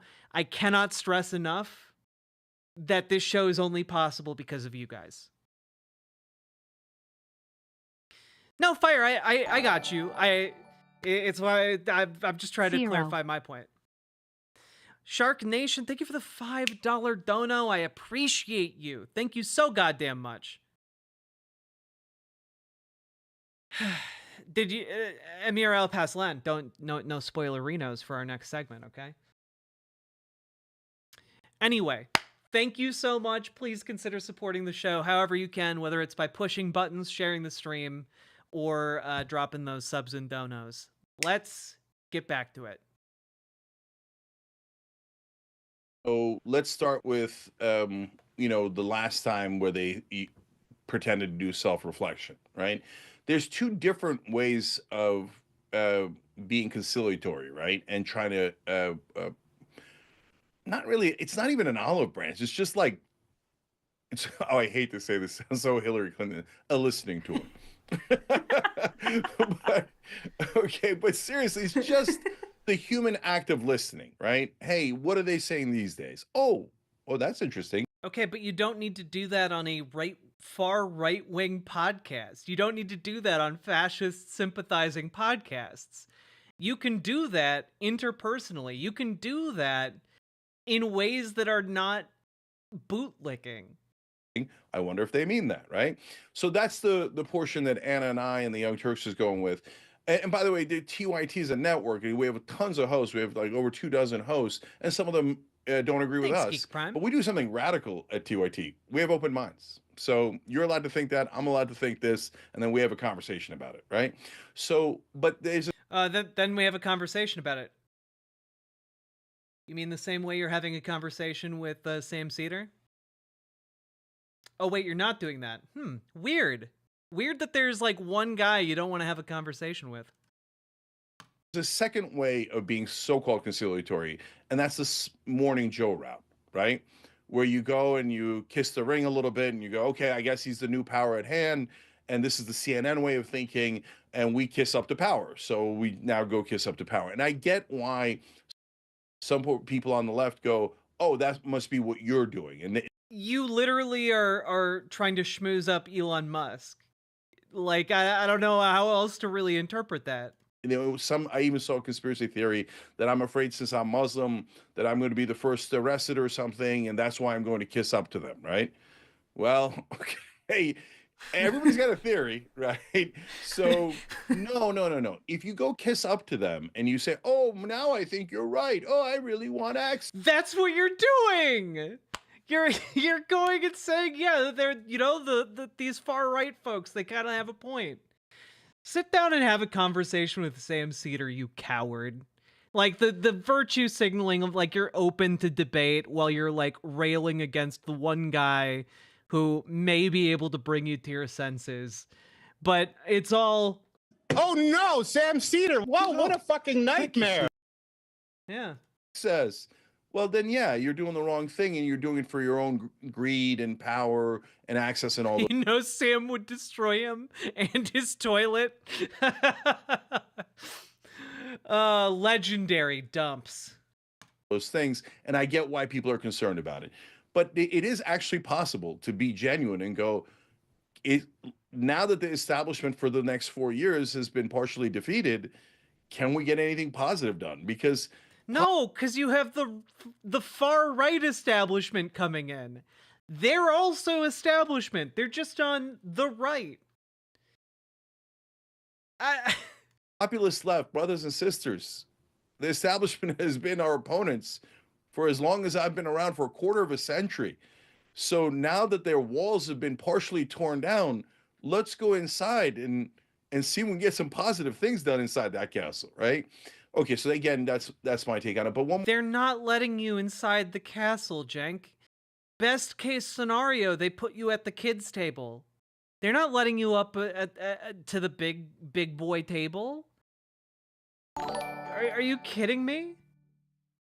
God damn! Happy holidays, Jack. All my love. Lady Raincloud, thank you. That is incredibly generous. Holy shit, thank you so much. Merry Christmas to you. Happy holidays. Oh no, Sam Cedar. What a fucking nightmare. Also, did you see that a TYT host quit recently live on air on another podcast? I did see that, Fenry. I am not familiar with the TYT host that quit, but I did see that. God damn, Lady Raincloud. Just Socialism is when the government does stuff. Today, the government is Lady Raincloud. Thank you so much. And we will do Trombone Champ, but after we finish this segment. One more thing about the left. In my opinion, there's three different portions of the left. There's the establishment left / Democrats. That's no trombones. Okay, I will bow to the donor's choice when it comes to trombones. But I may keep track in my mind and play them all at the end of the month. All unredeemed trombone champs. It's the hopeless crew: Biden, Pelosi, Morning Joe, The View, etc. I can't stand those guys. I mean, they're leaders. Their voters are good people who are being misdirected by those folks. And then you've got what I'm calling the max left, what the right would call the woke left, extreme left, etc. So the max left also has good folks, and they also mean well, and they're more closer to the populist left on some of the policies, and they should be our natural allies. So we disagree on some of the policies that I consider fringe and they consider essential. That's called America. Let's just disagree without assuming terrible intent and you're going to turn right wing and you're doing it for. Wait, but we're not assuming terrible intent. They're telling us that they're going to do these things. Like, it's not like it's a set of assumptions. It's not like we're like out here being like, oh yeah, we don't know what they actually want to do. They haven't said anything. We're just assuming this because they're from Texas or something like that. We're not making assumptions based off of like their location or anything. We're going off of what they're telling us. And on their past history of what they did, i.e., the actions that they took in the past and the things they're saying now, which perfectly align. You can't argue that it. Oh man, the left is making all these unfair assumptions based on the things conservatives said and did. Those aren't unfair assumptions. For money, etc. Hold on, let's find out, right? And then I think the heart of the left is populist left. Bernie Sanders, Ro Khanna, Young Turks. We believe in economic populism, higher wages. You don't believe in economic populism. You helped squash a union. You brought a union busting firm in. The TYT. Like, what are you talking about, bud? Like, I don't know. Like this rings so insincere to me. And like, notice how he's talking. Oh yeah, we're the economic populist left. You know, we believe in. Yeah, you don't believe in the progressive social causes anymore. Interesting, huh? Is universal health care, paid family leave. I can have the Consumer Financial Protection Bureau make sure that there are cops on the Wall Street beat. Don't let the Wall Street robber barons rob us blind. Yeah, those billionaires sure are going to make sure that that doesn't happen. Anti-war, anti-corruption. That's the heart of the left, and those are I think, the best people on earth. And those are the folks that can effectuate change, and the ones that I'm trying to influence in a direction that I think is more positive. Are you optimistic that they're going in a more positive direction? Yes and no. So okay, the one positive thing I will say about this show is that I like this light. This electric light that's made to look like a gas lamp. I think it's neat. I like it. I would buy one of these for my home. That's the one nice thing I will say about anything on this program. Are you optimistic that they're going in a more positive direction? Yes and no. So right now, no. So, but Emily, I've been through this so many times. So whenever we try to do something different or something positive, bold, right, on the Young Turks, we immediately get pushed back. Wait, what? Wait. I will reiterate, those green volumes beside that light are upside down. How can you tell? It's so blurry. How can you tell? If that's true, that's very funny. They're going in a more positive direction? Yes and no. So right now, no. So, but Emily, I've been through this so many times. So whenever we try to do something different or something positive, bold, right, on the Young Turks, we immediately get pushback from other hosts, other influencers, right?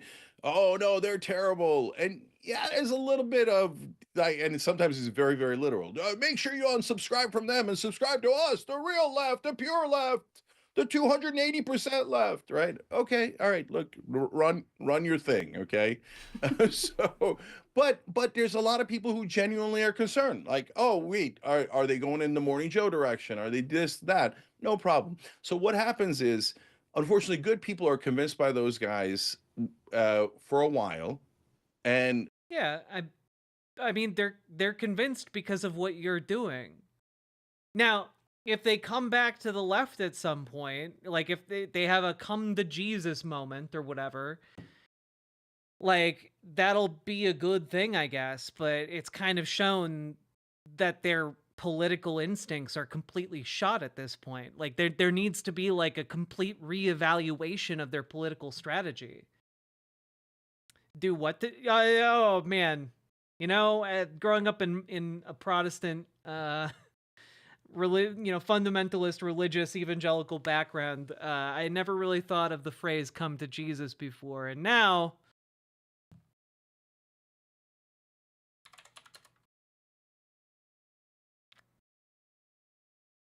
Come, I'd do anything for Jesus.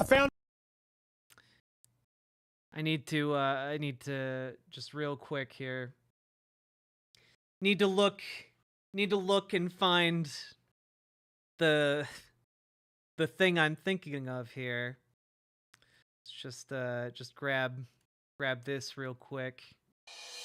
Come. I found over 1,700 times in the Word of God where this word is used, come, and that's not coming in the rest of the comes, but that's just come on. Preaching my heart out for 45 minutes to an hour. Got some Jazz Dog original. And it was one of our Lord's favorite words. Come unto me, come and drink, come and dine. Jesus said, come, come. And it goes on and on and on and on and on and on and on and on and on. Let's take a little dance break.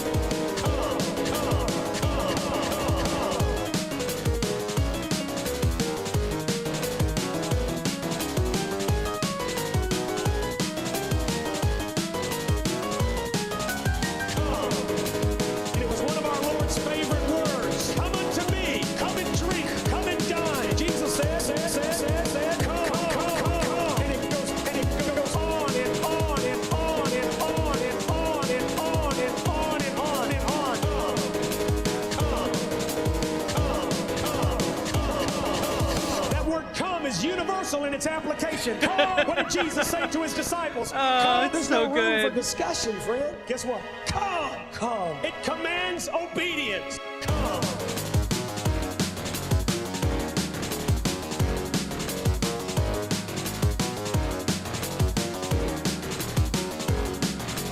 Haven't you had the Holy Ghost come in you? He was crucified for you. He died for you. He did everything for you. Things that have aged like fine wine.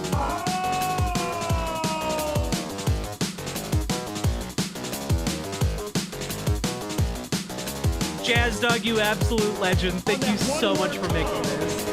And it was one of our Lord's favorite words. Come unto me, come and drink, come and dine. Jesus said, come, come. And it goes on and on and on and on and on and on and on and on and on.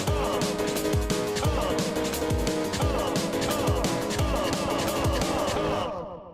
Incredible stuff.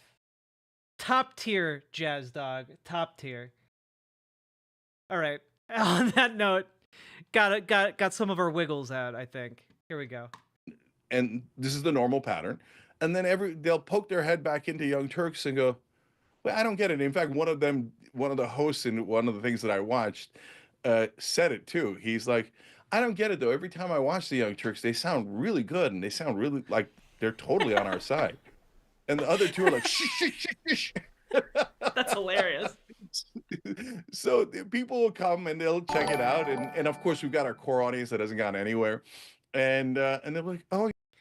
Gonna come clean, I never cared for TYT. I found them shrill and smug back in the day when I was more right. Feels like we traded places. Yeah, it kind of does, doesn't it? You know, I liked TYT back in the day because it reflected my dissatisfaction and anger that I had towards our political system. But that wasn't enough. I needed more substance, so I gravitated to, you know, more substantial programming, and then opened up my own little bit of the internet. And hopefully I've been offering you know, some substance when it comes to my political takes that helps people kind of mature in their understanding of the world. How many people have been hurt and disappointed by people we trusted in this space in the last 4 years? Oh, so many times, Lady Raincloud. So many goddamn times. The real ones out there are so few and far between. It's so hard to find media folks in the streaming space who are, you know, true blue allies, you know? Oh yeah, these are the guys who they're the like. Are the other shows as obsessed with policy as we are? You know, I started Just Democrats, and I don't. This is a long story, but I'll just give you a portion of it here that's relevant. I got kicked out for some BS cancel culture stuff, right? But did I then turn around and get bitter and go, okay, make sure you vote against the Just Democrats. Don't give them any money. They were mean to me. Me. No, I did the exact opposite. I said, guys, eyes on the prize. If they don't win, we'll have no allies to push for policy inside Congress. So forget about me. Forget about Just Democrat leaders. Forget about everything. Eyes on the prize. Let's get folks elected. Now, I think they went a little awry after they got elected, but that's, you know, MSNBC. I turned. You know,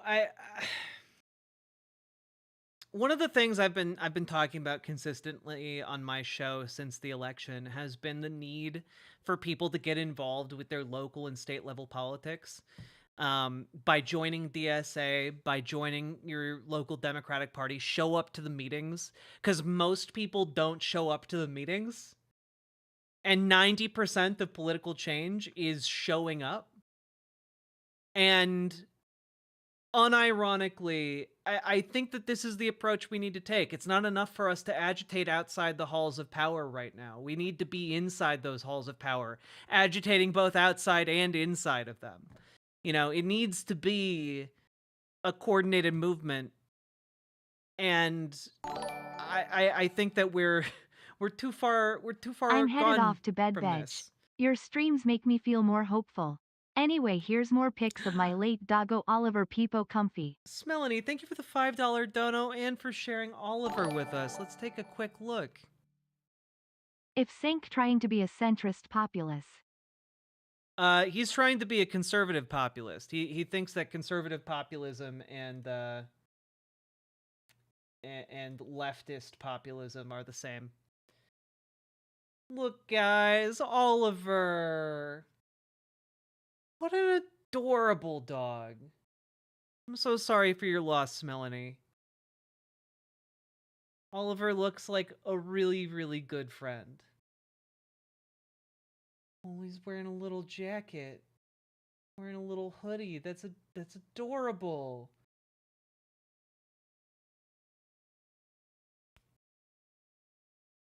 I'm not crying, you're crying. What a baby. What kind of dog was Oliver?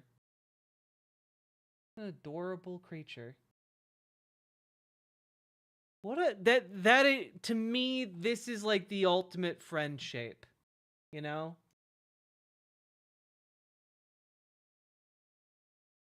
What an incredible little friend-shaped guy. I love him. Thank you for sharing Oliver with us, Melanie. He's a Westie Poo.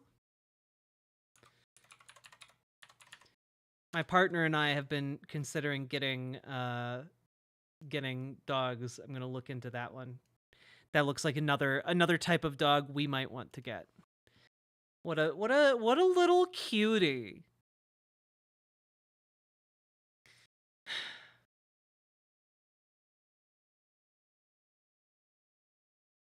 What is it? I have no idea what a wobbly is.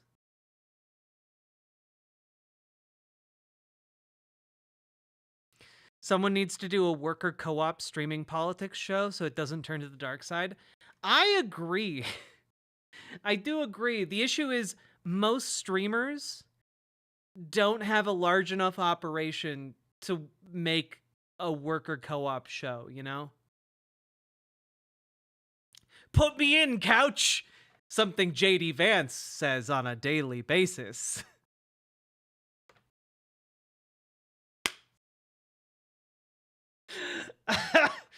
All right. Turn down a lot of money to do the right thing, but it's okay. We'll prove it one more time and then 8 more times. Come and watch and you'll see. Yep. No, they were right. Left wing. Oh, IWW, wobbly is the term for IWW? Okay, based. I support that. IWW is based as hell.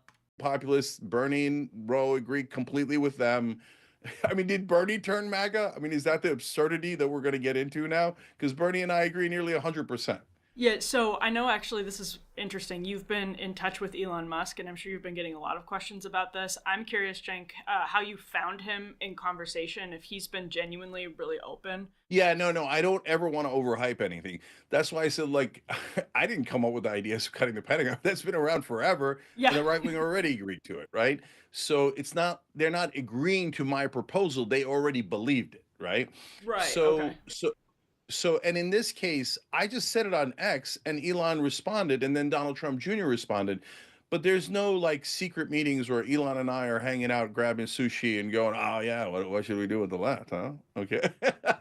Or what should we do with the Pentagon? Like, oh, Jazz Dog, my late dog was also named Sammy. What a noble creature. I fucking love dogs. They're amazing. What a good pupper. it hasn't gotten that deep at all. I mean, Donald Trump Jr. said about the when Elon said, give me a suggestion, I said, you know, at a minimum, we should make sure the generals can't work as defense contractors after they retire, because that's a massive conflict of interest. They funnel billions of dollars to those companies because they're going to make millions after they retire. And again, it was the right-wing base that was like, yes, yes, yes, yes, yes. That's what Elon and Donald Trump Jr. are responding to, their own base, not me. So, but beyond that, we haven't Sorry for your loss, Jazz Dog. gone to any internal conversations beyond it. No, that's good, because that's one of the things I wanted to ask is if you've heard from other people, like outside of Elon. You mentioned Donald Trump Jr. You've been going on all of these shows. So we just talked about sort of the response you've gotten from the left during your listening tour, your Clintonian listening tour, Cenk. But what have you gotten from the right? How have you found the right throughout this? Yeah, here we go. I'm going to brace for impact. They've been really nice. Don't hate me, left. Don't hate me. Hey, They're coming watch for you. the interviews. Yeah, I know you're not going to watch the interviews. It would be platforming them in your own eyeballs. I got it. But they already. I mean, I watch a lot of right-wing content here, Cenk. We're doing a debunk, boss rush tonight, and unfortunately, this has been a very, very large road speed bump in doing that. But unfortunately, necessary in these times. They have the big platforms. They don't need you to platform them. So they just can't get it out of their head like, oh, Kamala Harris shouldn't go on Joe Rogan. That would platform him. No, he's platforming you, not the other way around. Okay, Trump got 50 million views. He got platformed. They can't step out of it. Okay, so do I still have heated debates and arguments with the right wing from time to time when I go on their shows? Of course, right? We'll argue about Social Security. We'll argue about portions of healthcare. We'll argue about trans rights, etc. Right?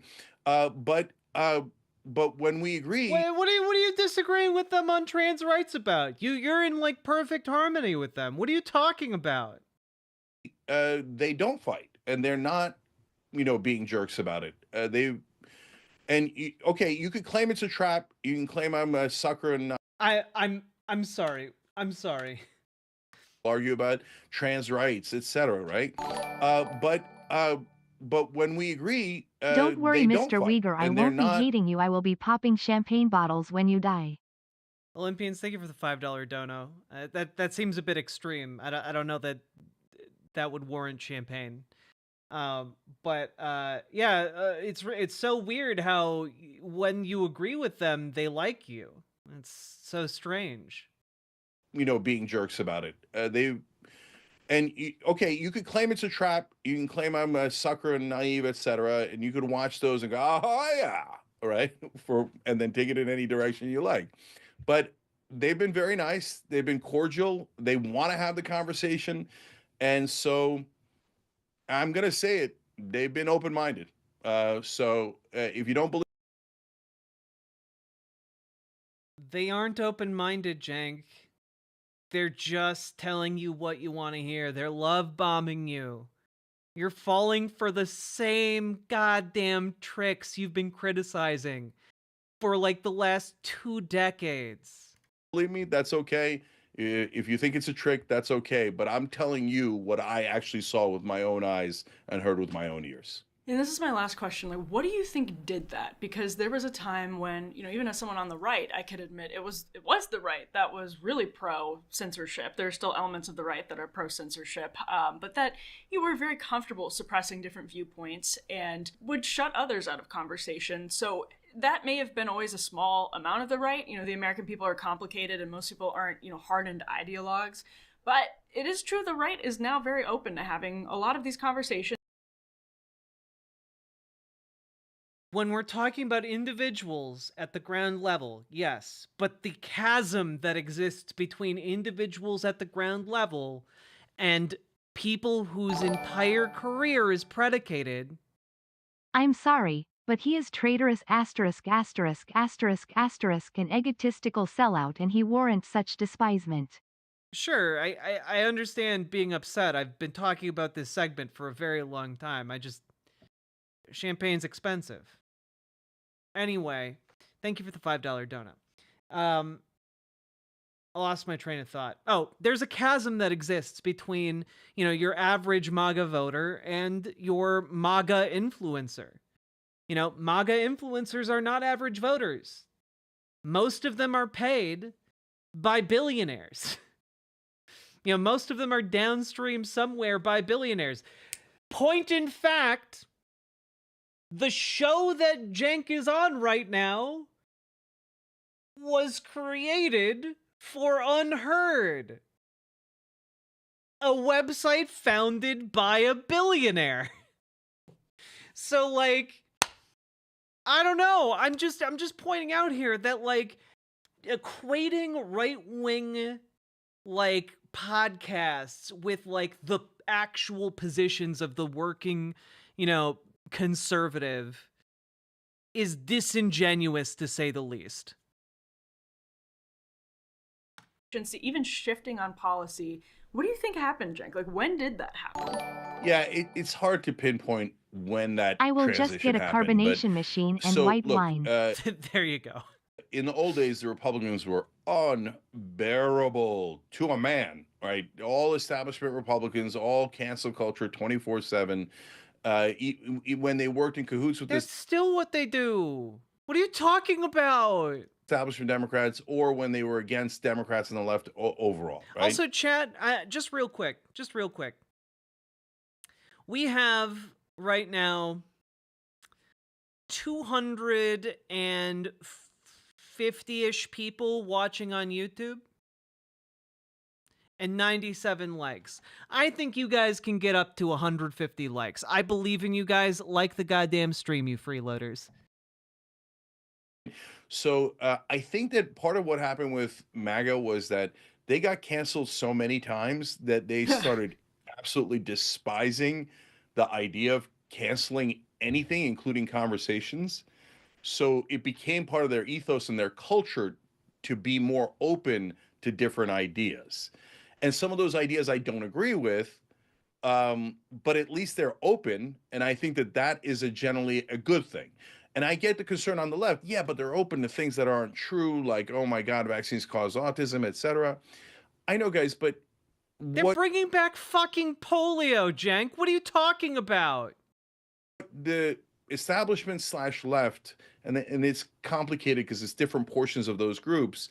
I hear you. I hear you. They may bring back polio, and they may leave us incredibly vulnerable to avian bird flu, person-to-person transmission, something that is, you know, on the horizon here.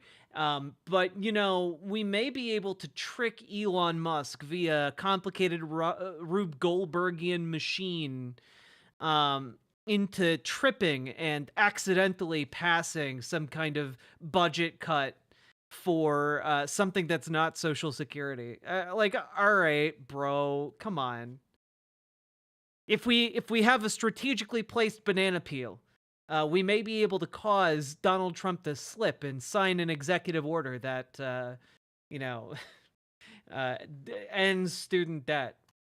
But what they did for a long time was we're not platforming, we're not allowing the conversation because we think it's a dangerous conversation. So we're going to force you to shut up. And that's what the right started rebelling against. Now, does the right have their own cancel culture still to this day? Absolutely. I mean, Trump talks about arresting people who protest him or arresting people that didn't riot but are just protesting. So that's like, hey, January 6th, you got to arrest the people who broke into the building. But there were more people who listened to his speech and never broke into the building. Why would we arrest them? That doesn't make any sense. But Trump is saying that, and a lot of his allies are saying that about left-wing protesters. Oh my God, if you protest Israel, you're getting arrested on a college campus. Wait, who's being arrested for January 6th that didn't break into the Capitol building or assault a police officer or bring a gun or plant bombs? Who's being arrested? Is it the people who coordinated the assault on the Capitol? Because they were, you know, in charge of far-right militia groups that are considered terrorists in other countries. Right? And then Trump even said maybe we deport the people who dared to protest against Israel. So there's definitely still a cancel culture left in the right wing. But overall... Like, I'm sorry, like... I don't know, being canceled and being arrested for trying to overthrow the U.S. government are two very different things. Well, they were rebelling against that idea, certainly coming from the left and the establishment. Now, why did the left get more close to it? I don't know. I don't know how we got some portions of the max left who thought, no, you're not allowed to have a different opinion than me. But yeah, a lot of them do think that. Not all of them, by the way. There's a bunch of max left hosts, meaning on policy issues. He's kept using this term, the max left. I want him to define that. Like, I want someone to be like, what the hell is that? What are you talking about? You absolute clown. A TYT, and I debate them all the time, and they never say, Cenk, you must have my opinion. They just say, this is my opinion, right? But there are a lot of max left folks who think, no, if you have that opinion, especially if you have a large show like we do, you shouldn't be allowed to have it because you're hurting. This is their latest excuse. Oh, okay. So you're building the bridge for TYT and Jimmy Dore. You're gonna repair that bridge. You know, you're gonna repair that bridge with Dave Rubin, right? Yeah. After all, he's a classical liberal still, I believe. You know, is he not part of the left anymore? Like, I feel like this level of disingenuousness is on par with how Dave Rubin operates as a classical liberal. You're hurting vulnerable communities. Yes. Yeah, but wait, who made you the king of the vulnerable communities? Exactly. Why do you get to decide what's right and wrong for the vulnerable communities? Because I don't agree with you on that analysis. So I don't agree with you when you talk about, oh, the vulnerable communities want misdemeanors, felonies turned into misdemeanors, so there's more criminals on the streets. What are you talking about? Like, notice how, like, he suddenly gets so vague when he's talking about his examples. Vulnerable communities want felonies turned into misdemeanors. Be specific, motherfucker. What do you mean? Who's advocating for that and why? Maybe if you actually named a specific, it would really reveal how full of shit your point is. I just find that very curious. It turns out that's not what they wanted at all. Oakland recalled their mayor because of that 65-35. Those are black and brown communities going. Okay, let's take a look. Oakland mayor recall. Because I have no idea what he's talking about right now. Asterisk, asterisk, asterisk, asterisk, asterisk, asterisk. Asterisk, asterisk, asterisk, asterisk, asterisk, asterisk, asterisk. Motherfucker.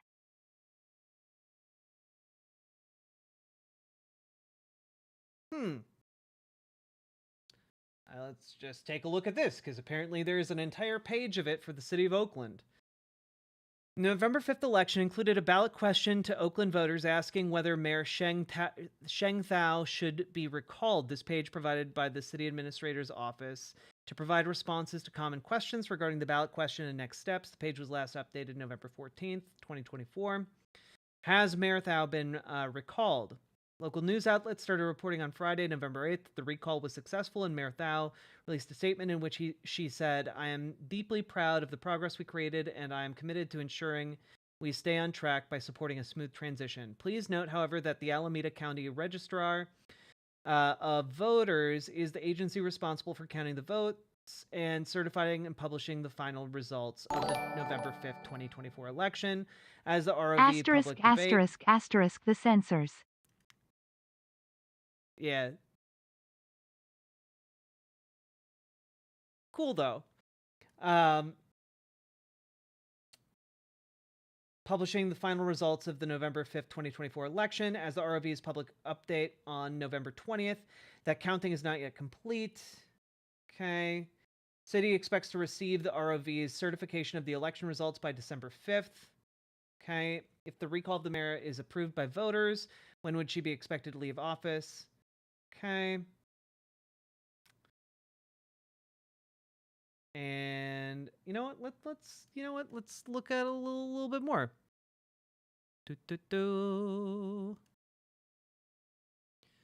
Okay, looks like it did get verified. What is this? Let's see. Sheng Thao, the mayor, and Pamela Price, the district attorney for Alameda County, were both the target of recall campaigns. Launched amid discontent over the city's challenges, a spiraling housing crisis, rising costs, and the departure of the city's last remaining major league sports team. But the recall campaigns particularly centered on residents' enduring frustrations about the area's crime rates. Like many cities in the U.S., Oakland experienced a surge in violent crime during the pandemic, one that took longer than elsewhere to subside. Statistics had shown both violent and nonviolent crime finally trending down before the election. Before the election, the Oakland police announced a 30% drop in homicides this year compared to 2023. Non-fatal shootings were down 20%, robberies were down 24%. Still, many residents remained deeply frustrated. The overwhelming support for both recalls came amid a broader sentiment in the state that crime had become out of control. Californians also supported a tough-on-crime measure, Prop 36, to enact harsher penalties for retail theft, property crimes, and drug offenses, and undo some of the landmark criminal justice reforms from a decade ago. They also voted down Prop 6, a measure to ban forced prison labor. Okay.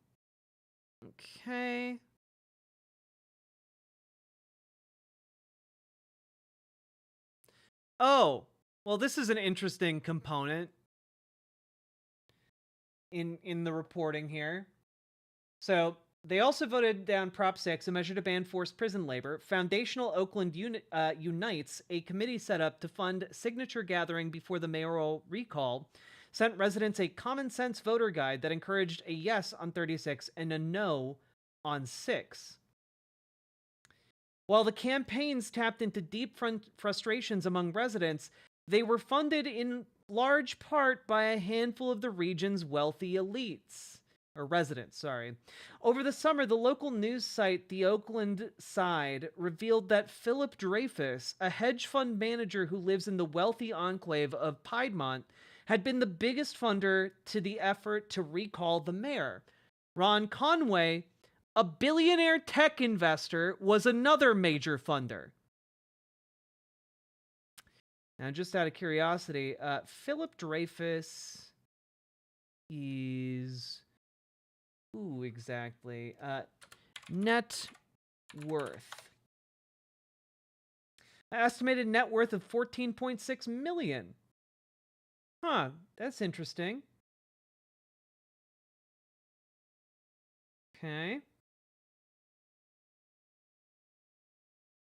And I'm curious here. Philip Dreyfus hedge fund size. Sorry.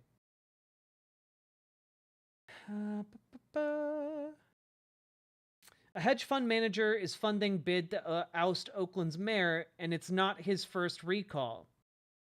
Huh, interesting. Philip Dreyfus, a partner at San Francisco's Farallon Capital Management, has given more than $480,000 to the recall campaign through a committee called Foundational Oakland Unites, according to a disclosure the committee filed Wednesday. That represents over 80% of the total fundraising by the Oakland United to recall Sheng Thao campaign.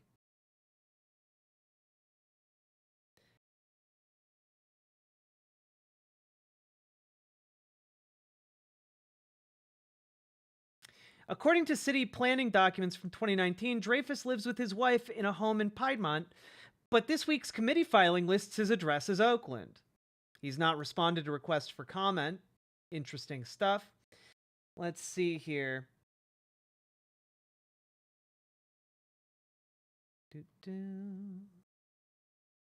Interesting stuff here. I feel like maybe some circumspection should be expected from a guy whose entire career has been setting up a journalistic network at the Young Turks, to maybe look a little bit more into this story that he's citing in these right-wing news appearances. Interesting addition here. Foundational Oakland Unites reported taking in over $605,000 between January 1st and June 30th, all of it from Dreyfus. Wednesday's filing shows most of that money went to the recall campaign, and nearly $125,000 was given to an effort to get rid of ranked choice voting in Oakland.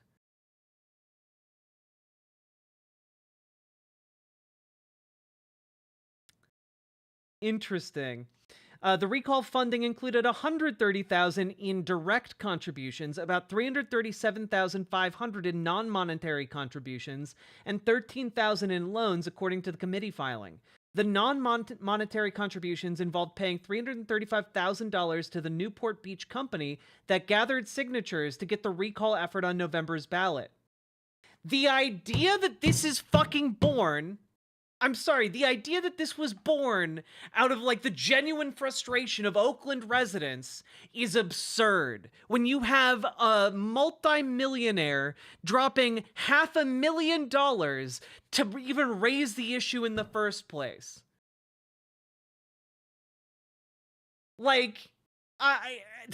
You have this guy who's like a San Francisco hedge fund manager coming to Oakland, California to do this.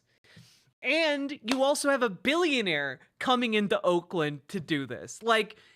This is not of the people, by the people, or for the people. This is being done by capital.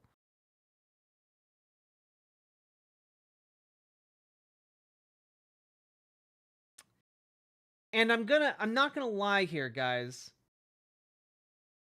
This part of the story raises some deep alarm bells. This particular part at the very end, it's at the very tail end here of this reporting. The campaigns in Oakland and Alameda County follow a string of similar efforts to recall elected officials across California, funded in large part by deep-pocketed donors like Dreyfus. In 2022, he was also a major donor to the successful campaign to recall San Francisco District Attorney Chesa Boudin. Now, if you guys don't remember that, I can forgive you, right? Because, that was a few years ago now, right? Foxbat. That's exactly who it is. This is straight up the fascist element of Silicon Valley, San Francisco, elite, the tech bros. I did a deep dive into this, maybe 4 to 5 months ago, maybe even 6 months ago. The gray shirt movement. And if you haven't heard of this, it is basically the brainchild of this guy named Balaji Srinivasan. Srinivasan. I always put an R at the end for some reason. Now this guy, he's not a billionaire, but he is an incredibly wealthy man. Just, can I get a rough idea? Yeah, his net worth is over $150 million. Okay? And one of the things that this guy does in his spare time is he basically goes on far-right tech bro podcasts to talk about cryptocurrency and also how, Silicon Valley tech entrepreneurs can basically create their own mini fiefdoms. He wrote an essay, or a manifesto perhaps would be more accurate, talking about how these kind of wannabe company town managers, or wannabe techno feudalists, how they can run their companies. And it's called the essay itself, let me pull it up here, is called The Network State. It is basically a blueprint of how these people want to rule. It is his idea of how these Silicon Valley billionaires, 100 millionaires, can kind of stake their claim across the face of the earth. And he basically lays out two different routes for the entrepreneurial elite to take. And the number one, the number one is you could find like an unclaimed territory and, stake that out and build something there. Basically you could found your own country, or full on overthrow a country and basically create a company country, instead of a company town or a company state, a company country. Very much in the same vein, by the way. San Fran just filled with gay fascists. Oh, no. Maybe. But we're talking about the gray fascists. He calls them the gray shirts. And basically, a lot of these ideas are an echo of the Belgian Congo, the state founded by King Leopold II in Africa, where King Leopold basically went on to wield supreme power, and he was able to wield the power of life and death over everyone who lived there in order to exploit them economically. And basically, this Balaji's plan here in the network state is very similar to that, except instead of relying on like slave masters and taskmasters and company men, you instead rely on surveillance, right? And the other way, and this is why it's really important to understand why San Francisco and why these different enclaves in California have been targeted by these, millionaires and billionaires. Yeah, but Peter Thiel associate himself with them. Yeah, but that's like one gay guy. That's one openly gay guy. Let's not blow it out of proportion. One openly gay guy does not filled with gay fascist make. That being said, the other way that Balaji puts forward is to find a small city or town that you can then essentially destabilize and take control of it. You can basically purchase the rights to, either through formalized means or informal bribery, to basically treat a town or city as your little fiefdom. And this is kind of like the goal, right? This is why they target cities like San Francisco.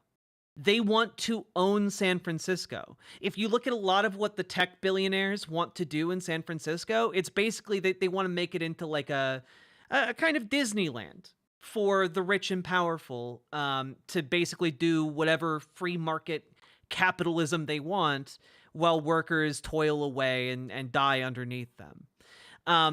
In a similar way, they're looking to destabilize other portions, other pockets, other cities in different areas of America.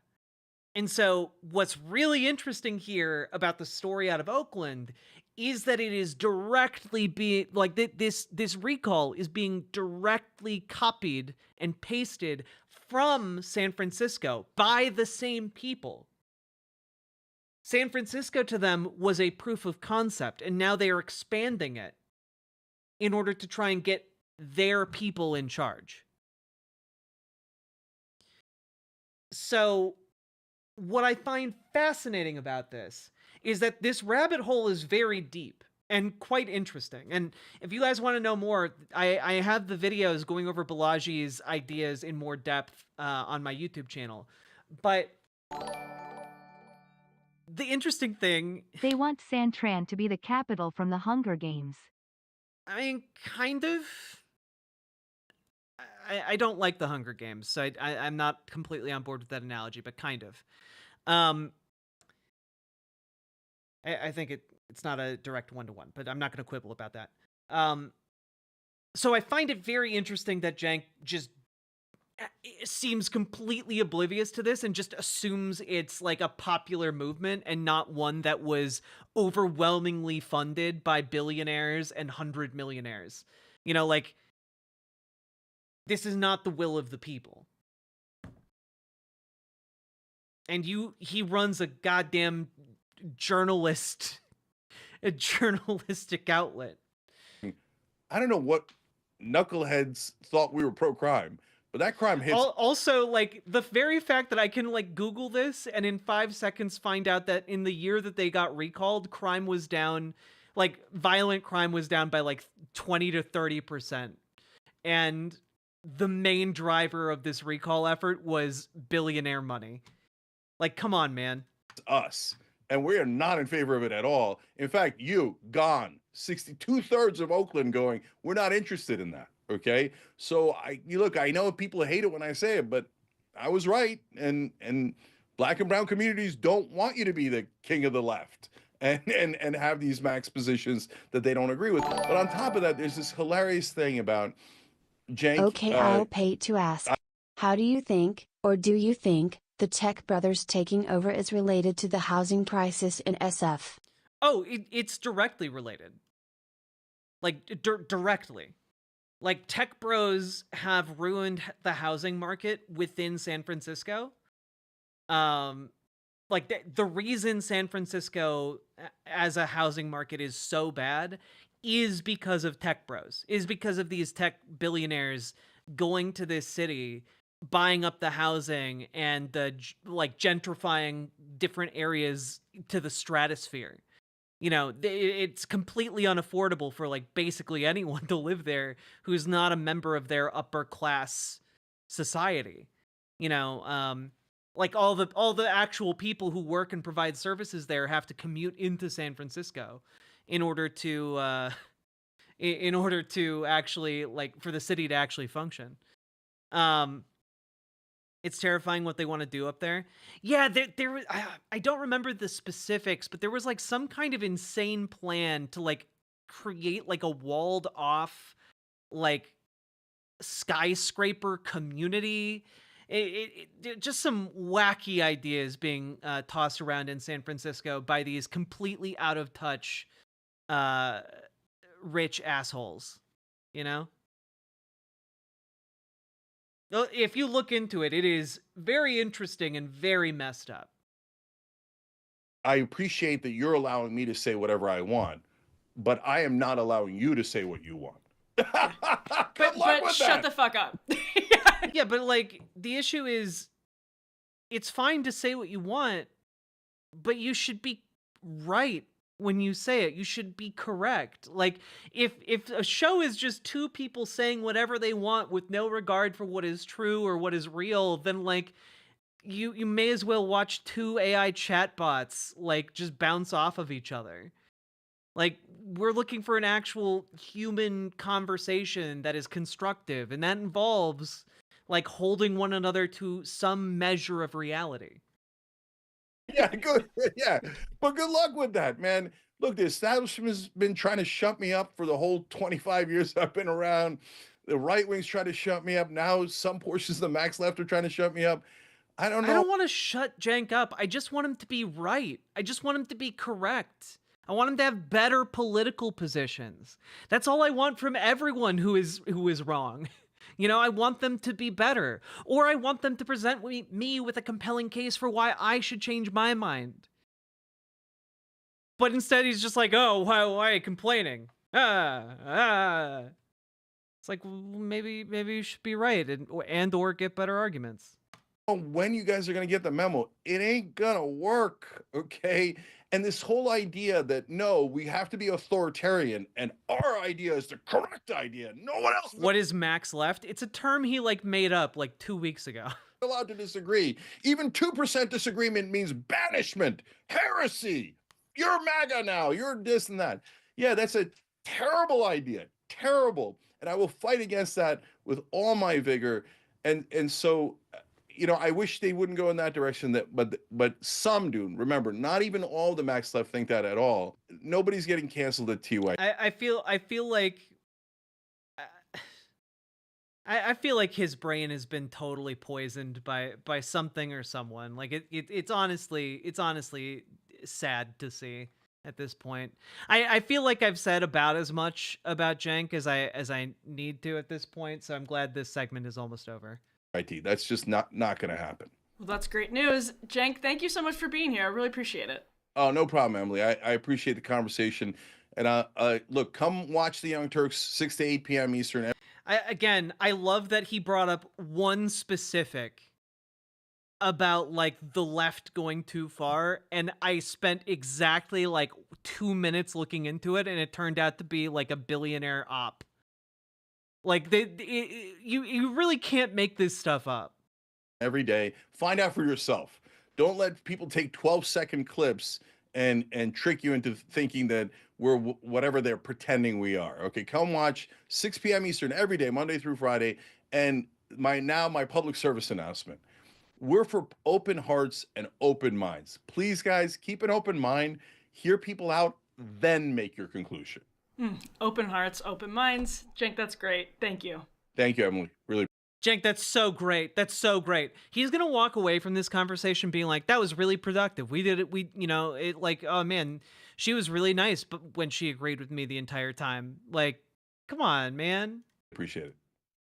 Okay, so I think maybe what I just heard Cenk say is that it's even in the left's best interest if the college campuses get back to normal and we stop teaching stupid ideas like you're necessarily violent and bigoted if you disagree with me. I don't know. Maybe that could be helpful. What are you talking about? What a weird way to end your show. What a weird way to end this interview. What are you doing? What? Be specific. What are you talking about, lady? What college campus is saying like you are necessarily violent and bigoted if you disagree with me? You know, it's so weird. They get so loosey-goosey about some of their points when it 2% of a disagreeing on the left, Oh, to me God. at least, is disagreeing about people having the right to their own personal transportation. His 2% is him wanting to drop trans people's rights. Yeah, I'm not exactly sure what you mean by that initial 2%, but like, yeah, I feel like a 2% disagreement is like, I don't know, I like pineapple on pizza, you know, like that's like a 2% disagreement for me because I hate pineapple on pizza. But like, I want her to elaborate on which college universities are telling and teaching students to hate her and attack her on site. Where's that happening? Like, I do dislike you intensely. I don't know her well enough to hate her, but like, I would never like just attack her on sight. That's insane. What are you talking about? Well, for everyone, just an idea. It was awesome to have Cenk here. He's been doing such interesting stuff lately. He's always been really interesting, but lately, as things here in DC are happening, things down in West Palm Beach are happening, and things are happening in the media up in Midtown Manhattan and in their studios here on Capitol Hill. It's really, really, really good to have that conversation. Really important to have that conversation. So I was very excited to have Cenk on the show. Thank you to everybody for watching. If you subscribe. All right, we finished. Have you guys seen Jose's video going over the Aurora thing overall? I have not, because I made like 2 very substantial videos on my own channel going over the Aurora thing before Jose came out with his Aurora video. So go watch my Aurora, Colorado apartment complex debunk videos, and then go watch Jose's, because I'm sure his is very good, because Jose makes really good content, and I'm not salty at all. I'm just a little jealous. We did it! We did it, everyone! We finished the segment! We did it! Huzzah!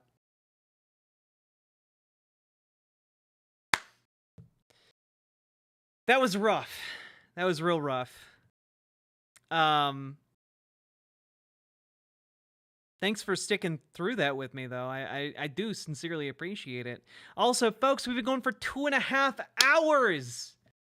If you've been enjoying the stream, hit the follow button on Twitch, hit the subscribe button on YouTube, like the goddamn YouTube stream. How are we doing on those likes? Have we hit 150?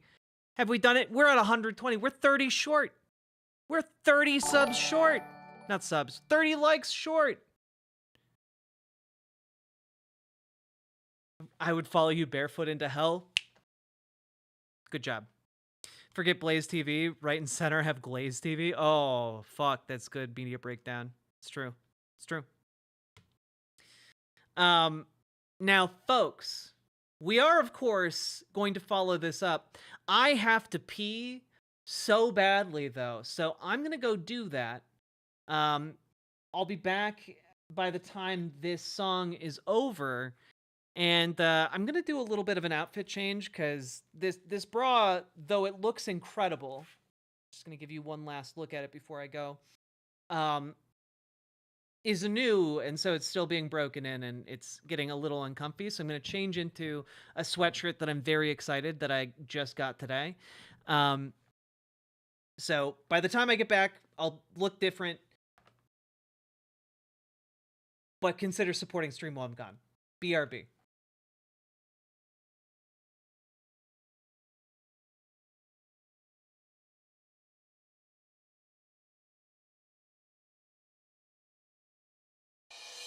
Come. Found over 1,700 times in the Word of God where this word is used. Come, and that's not coming in the rest of the comes, but that's just come. Preaching my heart out for 45 minutes to an hour on that one word, come.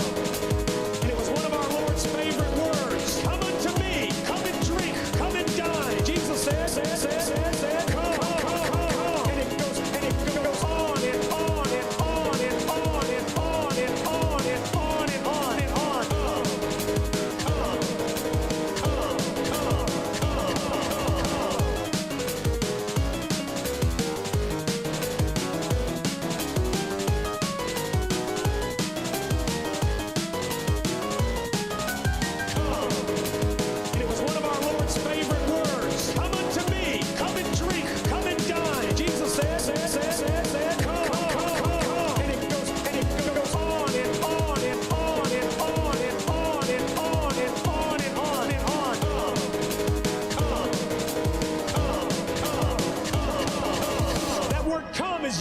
In its application. Come! What did Jesus say to his disciples? Come! There's no room for discussion, friend. Guess what? Come! Come! It commands obedience. Come!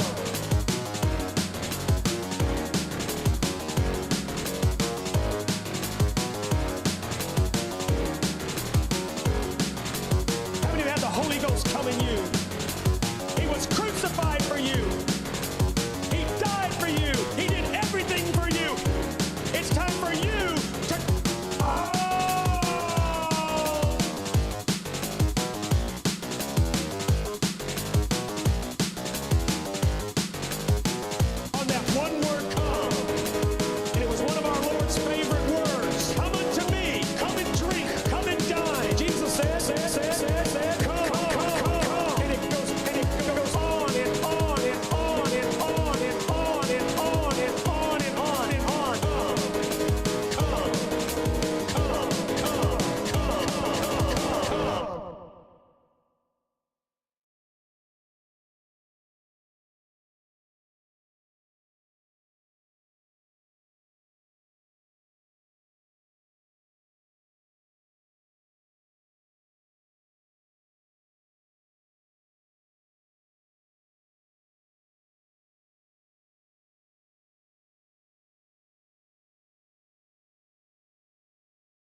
I'm back, bitches. How we doing, folks? Oof.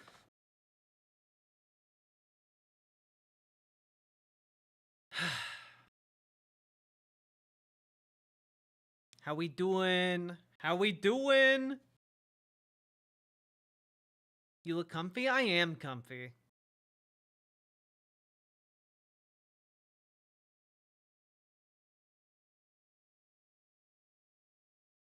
Yo, you guys in chat got a 15 combo?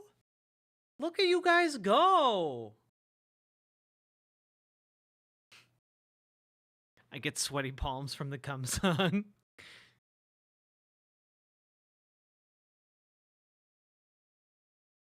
God.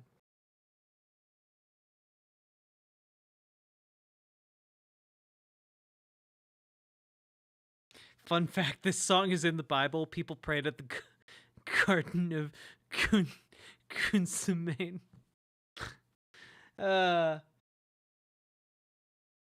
Now, folks, we have to move on to our next segment, of course.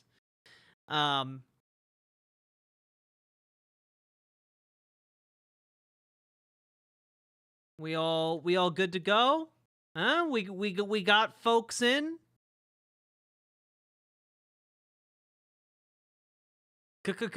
Combo breaker.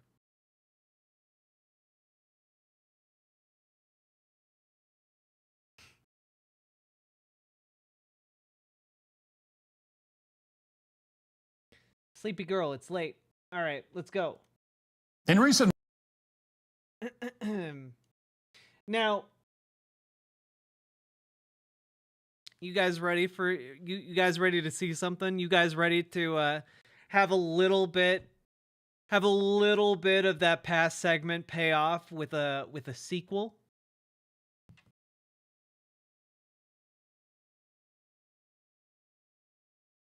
Guys ready? Here we go. We're diving in. So, folks, we have been talking about TYT, Cenk Uygur's pivot towards the right.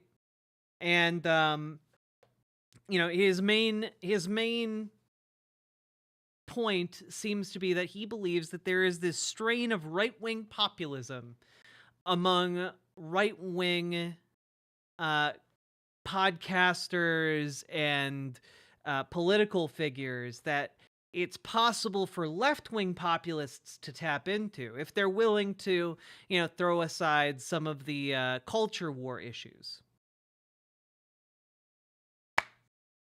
Well,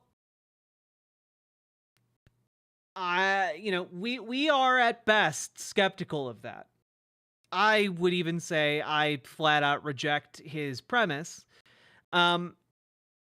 And I have now become aware that, well, someone else is a bit skeptical of his premise as well. And that person is, in fact, one Matt Walsh.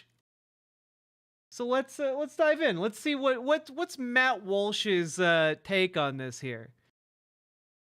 In recent months, especially since Trump's win, but even before that, we've seen some well-known figures on the left move to the right. Now, although in basically every case, they'll deny that they're moving to the right. Instead, they'll say something like, the left left me, which always turns out to be at most only partially true, but also partially their way of not having to actually admit that they were wrong about something. So you probably remember Mika and Joe on Morning Joe solemnly explaining their decision to go to Mar-a-Lago and meet with Donald Trump.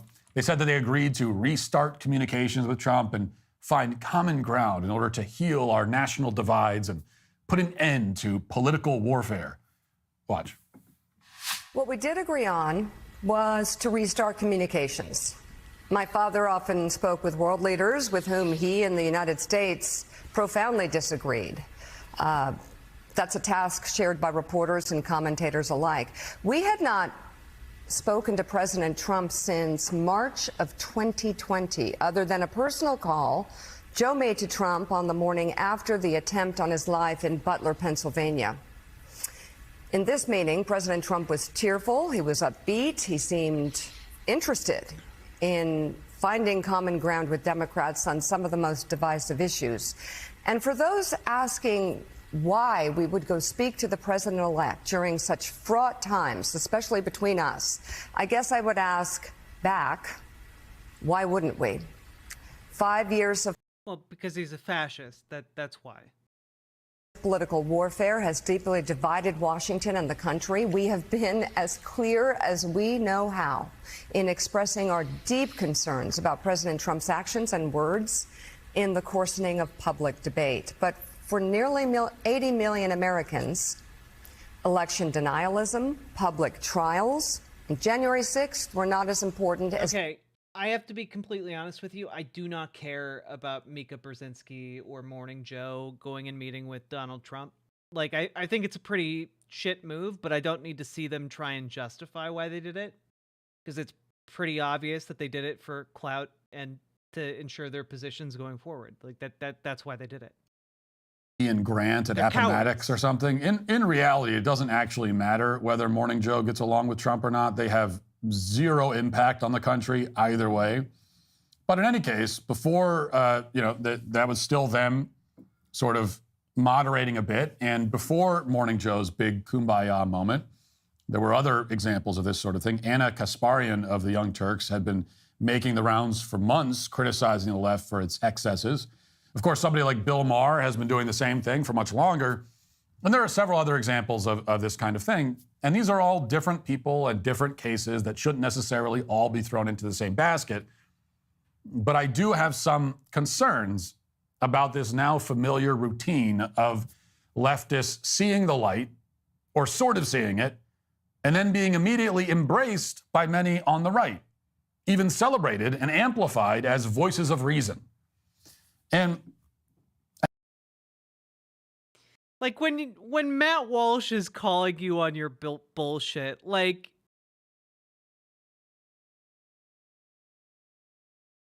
I don't know. I'm just kind of sitting here like, literally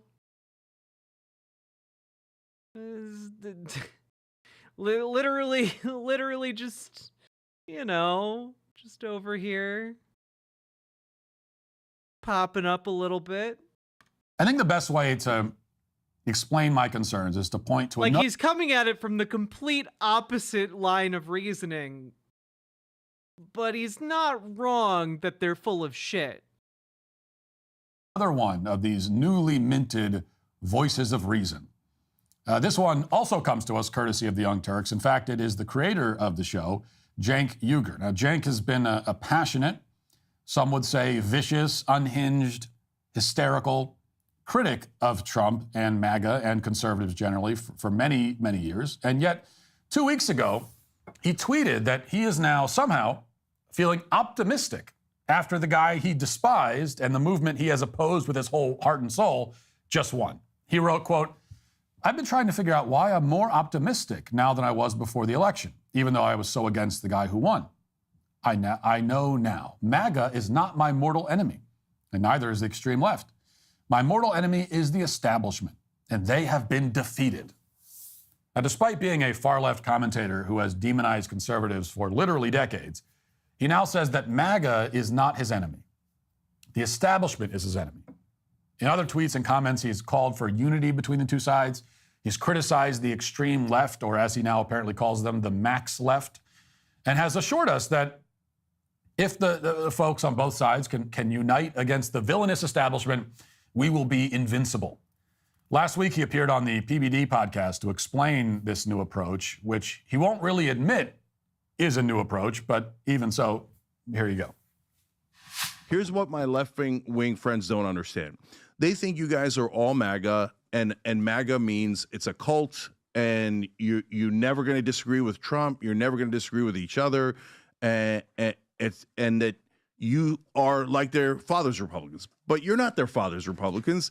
And so our side, I've been trying to get them to realize that Joe Biden, Nancy Pelosi, all these folks that take the money, they're not on your side. They're on the establishment side, right? And guys, today, I think that, we could do something historic. I think that we could actually unite the left flank and the right flank. And I've got a model for how to do that, and I want to run it by you guys. Moron. Before, when I battled the right wing, it was a wall, right? I'm just like, nobody's listening to one another. They're just doing talking points. I hated it. And then MAGA looked like they were 100%. Patrick Bet-David. I'll be honest. I mean, in 2020, I was super pissed. Dog. And I said, look, I don't want to talk to Trump supporters. All I hear is the same thing: Trump, Trump, Trump, Trump, Trump, and they never waver. So what I'm saying to the left now is, no, I'm seeing something new and different here. The MAGA base There's nothing has changed. new and different. Okay. That doesn't mean they don't like Trump. It doesn't mean just because Brianna Wu is like trying to whisper like weird centrist like conciliatory nonsense into your ear doesn't make it so. She's also a dumbass. Mean that they're not right wing. But there is a significant portion of the MAGA base now that is, in my opinion, right-wing populists who are actually anti-establishment, actually anti-corruption, actually anti-war. And what I'm trying to tell the left is, take the win. Take the win. We've been standing opposed here for 20 years. What win? None of those people who actually hold those beliefs are in positions of power and authority. Years trying to cut the Pentagon, trying to be anti-war, being getting money out of politics. If people say yes, for God's sake, that's our lost tribe. Those are our right-wing brother and sisters who are Americans, who are populists, who agree with us. Let's go fight the establishment together, because if we're united, they cannot stop us. Brothers and sisters. Very nice sentiment. Cenk says that he has a plan. In fact, he said in the interview he had a plan to unite us all. He's all about unity. And he says that the MAGA base has changed. Now it is actually anti-establishment, anti-corruption, and anti-war. But there are some rather significant problems here. And the first and most obvious is that the MAGA base has always been anti-establishment, anti-corruption, and anti-war. Those have been by far the defining features of the base from day one. But Cenk pretends that this was only a recent development so that, again, he can avoid actually admitting that he was wrong. In fact, he goes, dude, like this is what I mean, right? Like he's coming at it from the wrong and incorrect like perspective that like, oh, MAGA's always been this way. And I agree, MAGA has always been the way it is. They're just not actually anti-war or anti-corruption. Like, they look at society and they think Dylan Mulvaney drinking a beer as part of an Instagram ad is, like, the corruption of society. Like, that's what they think societal corruption is. Like, that's the type of corruption they're against. Corruption. They're not against billionaires running the institutions of the U.S. government into the ground. Cenk, the right used to be an impenetrable wall, but we grade on a curve now. It's not build the wall, we build the parabola. There we go. Goes further, he takes credit. He pretends that the MAGA base has come to him, that this is a left-wing win, basically. Now, the other problem, and it's a big one, is that Cenk extends this olive branch to Trump's supporters and praises them for their stand against corruption and war. But here's what he was saying about Donald Trump as recently as last October. He's a dictator. He's a fascist. That's not hyperbole. So, and here, I'll upset a bunch of people on the left. Ron DeSantis and Nikki Haley are not fascists. They're terrible people for other reasons, but they've never done a coup against America. Ron they never DeSantis use, is absolutely They don't use direct fascist. Nazi quotes that Trump does. Ron the only DeSantis fascist published that is an actual threat to a democracy neo-Nazi is Donald J. ad. Trump. He already tried to end this democracy once. And guys, last thing. The other day, he said, immigrants are poisoning the blood of our nation. That quote has only been used by Adolf Hitler and Donald J. Trump. So he's telling you ahead of time, I'm a Nazi. It's not like I didn't warn you. I used absurd Hitler quotes. I pulled them out of history and I said them for no reason, just to let you know I am a Nazi. All right, by the way, that was an interview that Cenk did when he was running for president, because apparently he ran for president. Now, I follow politics for a living. I literally never heard that he ran for president. I did not once did that news cross my radar. So, in other words, the run did not go very well. I think is you may be surprised to learn. So, anyway, let me see if I understand this correctly. Trump is a fascist Nazi dictator, and yet his win makes you optimistic for the country, and the supporters of the fascist Nazi dictator are not your enemies? They're your brothers and sisters? Is that it, Cenk? You're optimistic that Hitler himself was elected? And you want to unite with Hitler's supporters? You want to unite with literal, actual Nazis? So what are you, coming out as a Nazi sympathizer? Is that what's happening?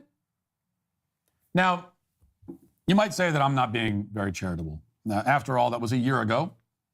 Now, granted, I could probably find about 300 examples of Cenk calling Trump Hitler in the last 2 months, but I didn't feel like spending that long watching Cenk clips on YouTube, so this is the one we're going with. Fair. Maybe there aren't any clips more recent than that. I don't know. Maybe Cenk had this conversion experience and became a reasonable moderate right after that segment was recorded. Maybe he's been a reasonable person for a whole year. I hope the visual now, that would mean he gag is spent landing. 53 years of life as a left-wing crackpot and 1 year as a rational human being. That's good enough, isn't it? Why should we listen to him and embrace him as a thought leader? Okay, so let's not reach all the way back into the ancient past of 14 months ago.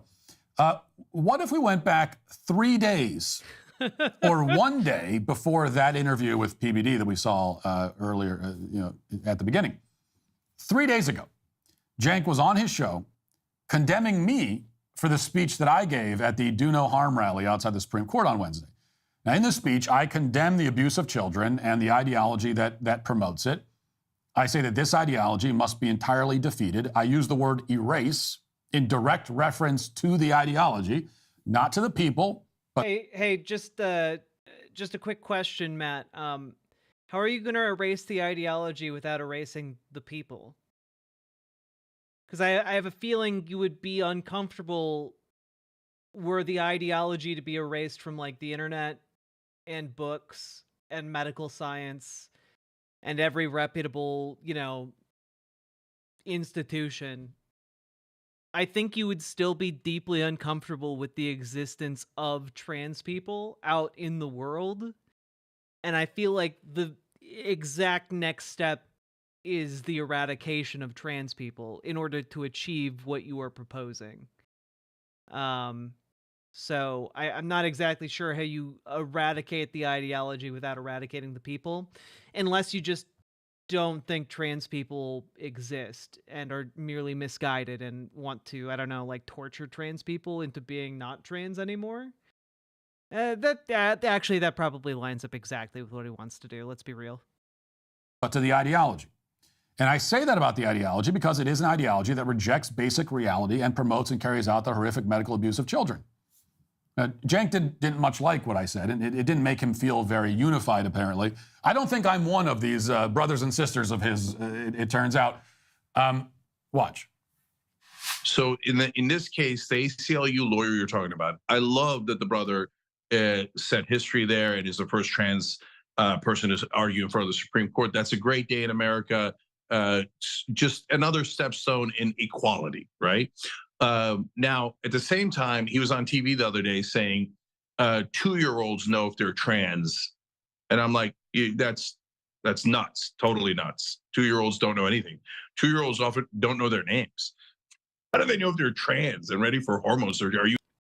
Well, wait, they don't know if they're ready for hormone surgery, but like by the time a child is 3 years old, they have some sense of a gender identity in most cases. That continues to develop throughout childhood, but like by the time they're 3 years old, like a 3-year-old will tell you like, I'm a boy or I'm a girl, or, I'm just me. You know, like they're capable of telling you that at 3 years old. At 2 years old, maybe not. But like at 3 years old, yeah. That's what the research shows that I've seen. Because I've actually bothered to look at the research of like early childhood development and how that manifests when it relates to gender identity. I don't think Cenk has actually looked at that. I think he just thinks very little of children. You nuts? So I don't agree with him on that at all. I don't know why he would say such a. Also, just for the record, at 3 years old, 2 years old, if you want to take that example at face value, they're not giving children anything for their gender identity.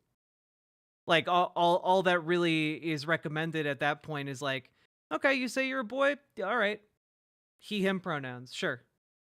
Oh, you say you're a girl, all right, she her pronouns, cool. Well, all right. That's like the extent of it. Oh, you say you're just you, all right, we'll just use your name. Like we can it's actually really easy, you know. There is no medical intervention until like they're beginning to go through puberty. Absurd thing, right? Okay, now let's go to the Max Wright and the clip we just showed you. Far, far worse. Talking about what they're not going to stop until trans ideology is entirely erased from the earth. Now, when you talk with that kind of language, what do you think that trans people are going to think? It sounds like you're trying to wipe them off the face of the earth. Like, don't tell me that this is just about, hey, a disagreement about puberty blockers, because we're about to have that conversation. That's not the conversation you're having. You and Marjorie Taylor Greene, when you say it's satanic, are having a conversation. Oh, Sake Tanuki, thank you for continuing to support the show. IND4 Cenk complains about Thomas the Tank Engine for being a trans man.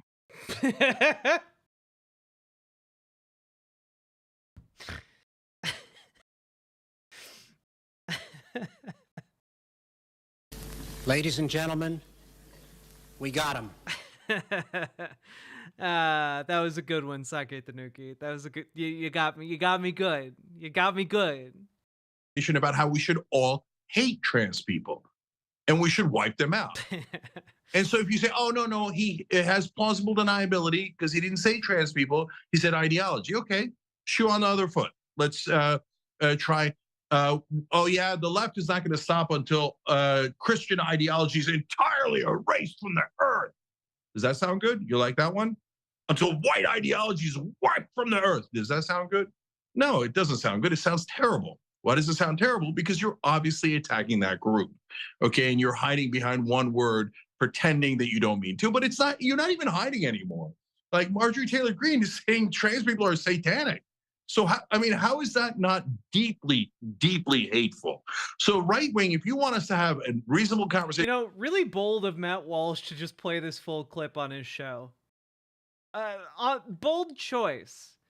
Because honestly, Cenk's kind of cooking a little bit here. I'm not gonna lie. I'm not gonna lie. We have to roll this back out. We have to roll this one back out. All right? You know, we gotta roll it back out. In this country, I'm not going to have conversations. Wait, who is that? Oh, I'm sorry. Okay, yeah. I should probably provide some context. The picture of the guy that I keep showing is from one of the most famous Onion articles, which is heartbreaking. The worst person you know just made a great point. So. I'm so sorry that I did not provide additional context for that up front. I assumed it was part of our schemas. Now it is. I'm seeing a lot of people now understanding the joke. Yeah, this image started becoming like shorthand for the title of the article. So people will just post this guy's image. Like it has its own Wikipedia entry.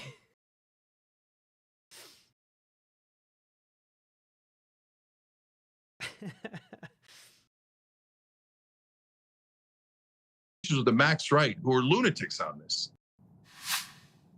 Okay, well, it's fine because no one's trying to have a conversation with you in the first place, Cenk. That's not. If you keep acting like this, I'm not going to talk to you. Okay, that's fine. I'm fine with that. Deal. So Cenk begins right off the bat by affirming that the female ACLU lawyer is a man. He said he disagrees with the lawyer about transing 2-year-olds, but then declares that what I said is far, far worse. My opinion about an ideology is worse than physically castrating a 2-year-old. That's what he just said. Then Cenk wants to know how I would feel if he said that Christian ideology should be erased or white ideology should be erased. Well, I'm happy to answer that for you.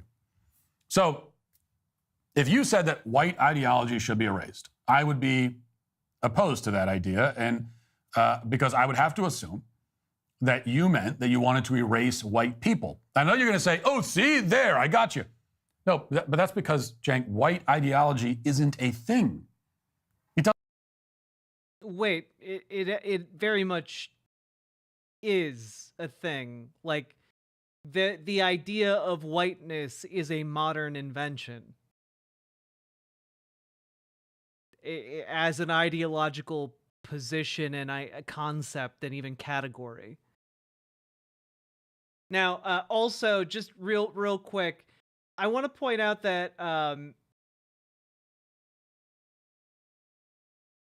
Matt Walsh is insisting on saying that this guy is a woman and should use the women's restroom. I think Matt Walsh and a lot of transphobes would be deeply uncomfortable if this guy walked into a woman's restroom. Just throwing that out there. Kind of seems like his position's full of shit. Doesn't exist. There is no ideology shared by white people across the whole world. It doesn't. There's also no ideology shared by trans people across the whole world. The only thought process for trans people is, gee whiz, I'd be way more comfortable and happy if I changed the way I live my life and, you know, altered what categories people use to refer to me. That's it. That's not really an ideology. That's more of like, I would feel better this way. If you made that statement, you could only mean that you want to erase white people because there is no such thing as white ideology. Now, there is obviously such a thing as trans ideology. That is an actual thing. Is it? Because you have all kinds of disparate cultures and people groups throughout different periods of time arriving and like demonstrating trans behaviors. Is it an ideology or is it a naturally occurring human phenomenon? Because I'm going to tell you something. There's a really great resource, and I haven't pulled it up in a while, but it's called the PBS Map of Gender Diverse Cultures. This was published in 2015 and updated in 2023. And yeah, look at this. Look at this. Just a map of different gender diverse cultures. You can look at different places around the world. And you can find different examples of gender diverse cultures. It's actually really cool. Across time and space, not all of them continue to exist. Some of them do, some of them don't. Some of them are from centuries ago, some of them are modern day. It's a really, really cool tool. And here, you know what? I'll copy and paste it to you guys so you guys can check it out for yourselves. Because it's neat. It's a neat little thing. And yeah, it turns out some of these groups are actually like isolated tribes that weren't in contact with whatever Matt Walsh considers transgender ideology. They actually had no contact with that prior to like transgender people within their society existing. So that's not really a thing. They just existed and have always been popping up. It's kind of how like gay people have existed and continually popped up in society wherever you look on the planet. The same is true for trans people. I mean, if you want to even look at like some Western examples,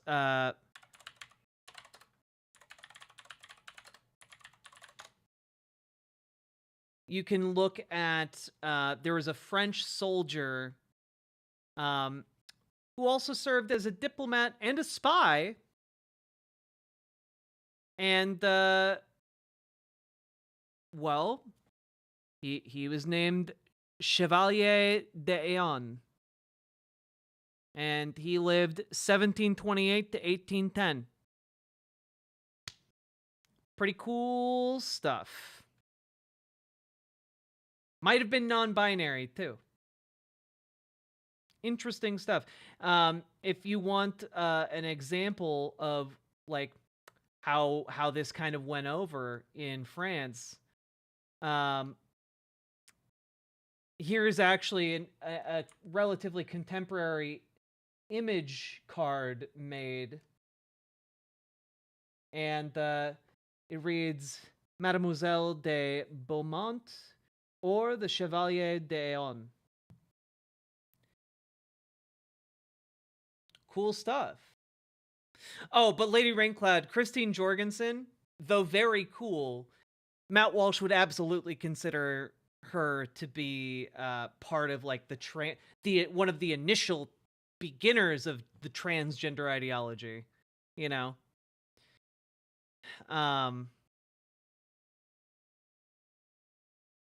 Yeah. It's the ideology that Cenk himself mildly disagrees with by saying that he wouldn't want to trans a toddler. As for erasing Christian ideology, I would strongly disagree with that statement because Christian ideology or Christian teaching, which is what I would take that statement to mean, and by the way, if you wanted to switch it over and say trans rather than trans ideology, trans teaching, we could call it that too, okay? Again, you have societies that have existed across all of human history that in which trans people emerge. So even if you eliminated trans teaching, you would still have trans people, which is the thing you have an issue with. But when it comes to Christian teaching, Christian ideology, it's a positive force in the world. It has done immeasurable good for mankind. It has shaped Western civilization. You might want to look at the conflict between Protestants and Catholics in Europe, my guy. You might want to look at how that went throughout the Middle Ages. I want to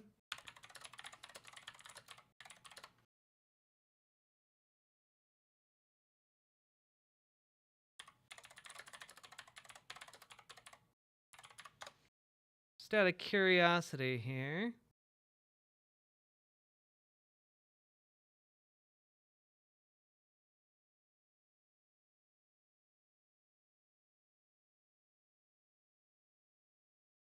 Just trying to find a good estimate.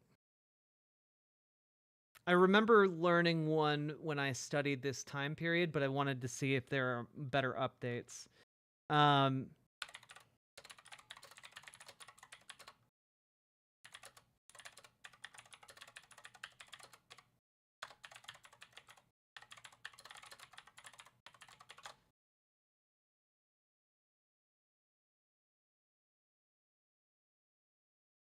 Here, you know what? Let's just take one example. This is one example, not very well talked about, but this was just in France, okay?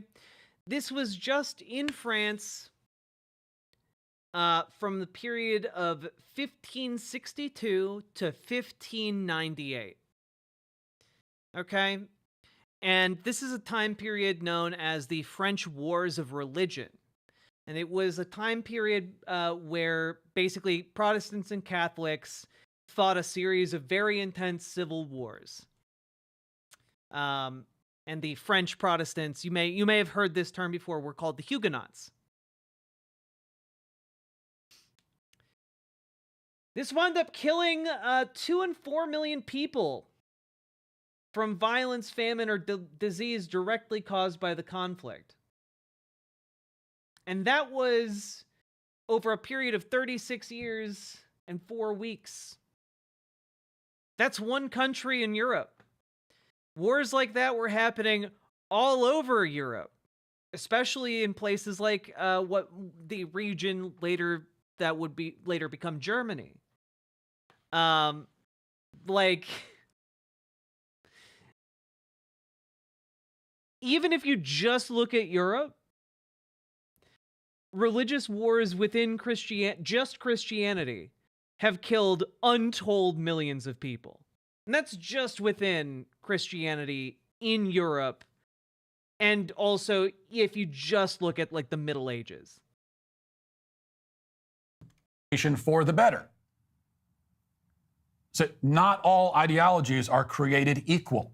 So there are things you could say about one ideology, and if you say it about that ideology, it's a fair thing to say, whereas if you said it about another one, it would not be fair. How could that be true? Well, because not all ideologies are the same. And on that point, Hey, just Matt Walsh, just real quick, just out of curiosity. Off the cuff, I was able to list one event from, one very short period of time of just the history of France, where millions of people were killed due to religious infighting within Christianity.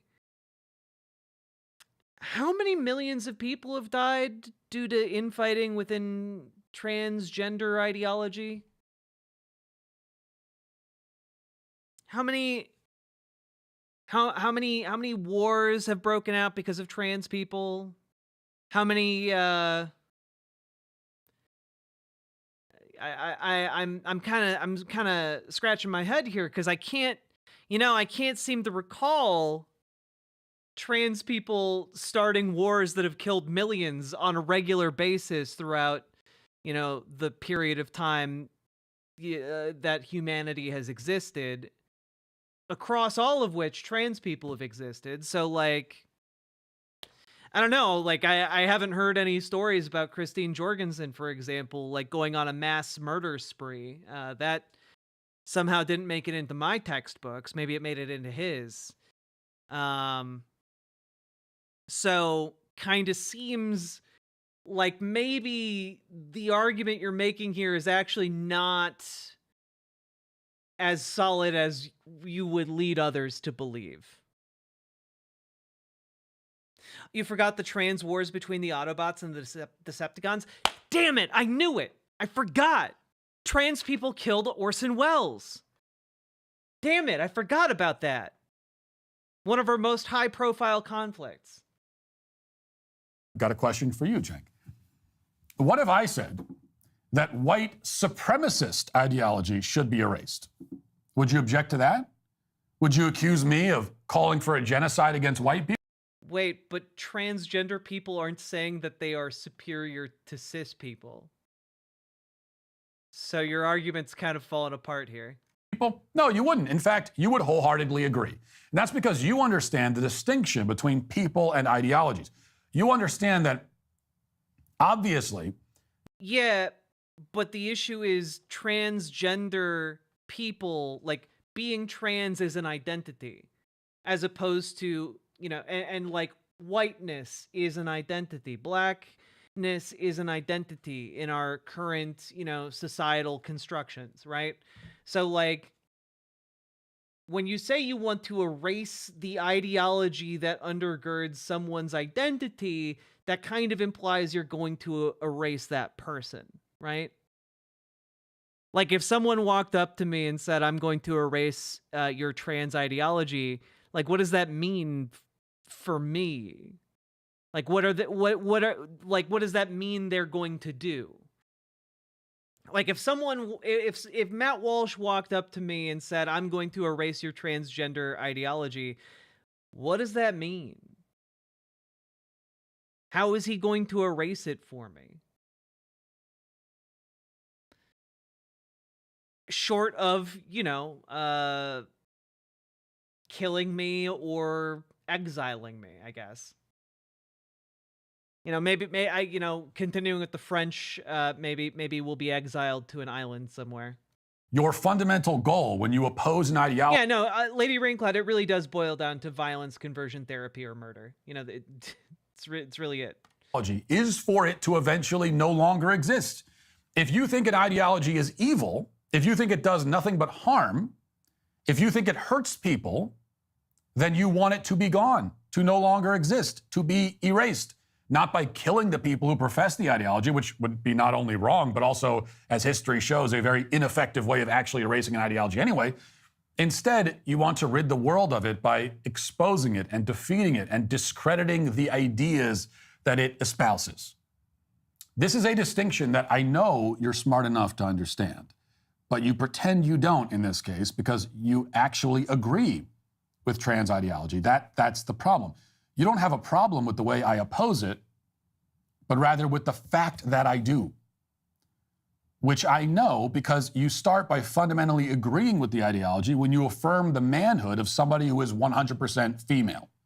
Well, yeah, exactly, Forlorn. Like, he's trying to make it sound like, oh, well, we're just policing the idea, when in reality, like, they want to police the idea.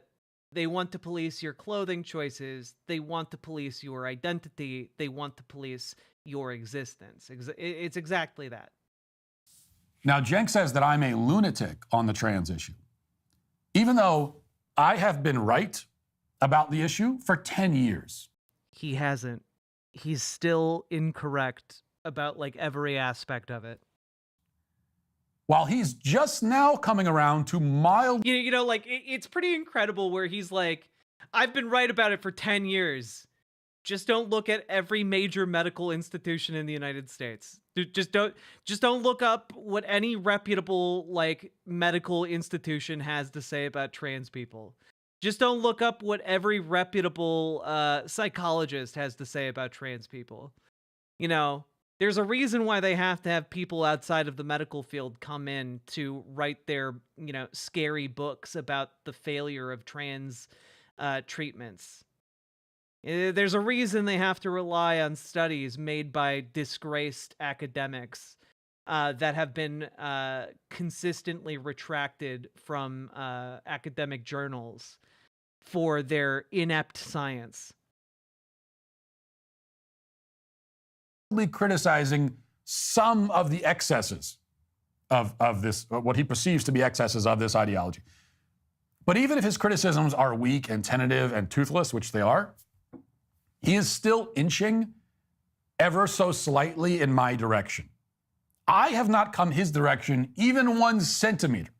He is cautiously tiptoeing towards me on this topic while still condemning me as a lunatic on the same topic. Now, the case of Cenk Uygur's non-conversion conversion perfectly illustrates all of the reasons why conservatives must take these sorts of people with a giant boulder-sized chunk of salt. Now, it's of course possible that somebody who was once an extreme leftist might actually see the light. When that happens, we should embrace them with open arms and generous spirits. But if it's genuine, we should see on their part some amount of remorse. They should be willing to admit they were wrong. They should apologize to the people on our side who they have unfairly demeaned and slandered and villainized. If all of that happens, then I'll be the first to shake their hand and welcome the prodigal son as he returns. Yet even in that case, I would not immediately take that person and put them on stage and listen to their ideas like they're thought leaders of a movement they just joined 80 seconds ago. If you've been wrong about everything forever and have now changed your mind, I'm glad you changed your mind. But you certainly have less insight, less wisdom, and less to offer intellectually than people who have not spent their entire adult lives on the wrong side of literally every issue. So I agree, Matt. You bring up a good point here about the validity of someone's opinions when they have been on the wrong side of an issue for their entire lives. You know, you're right. Maybe we shouldn't be taking the word of a radio shock jock who failed out of that job And instead, we should be taking the word of actual, established academics and medical professionals. You're right. You bring up a really good point about who we really should trust in these circumstances. It's incredible.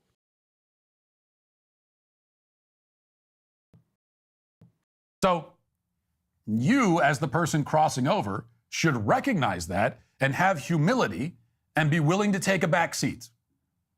And yet, out of all the janks in the world, out of all the radical leftists who have been reborn either as moderates or conservatives or whatever they're calling themselves now, almost none of them fall into the category I just described. Almost none of them.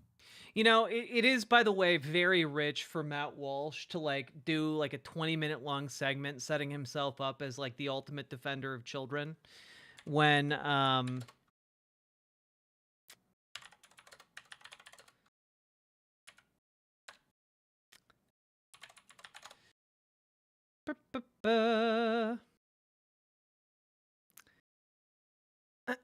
when this article is still up.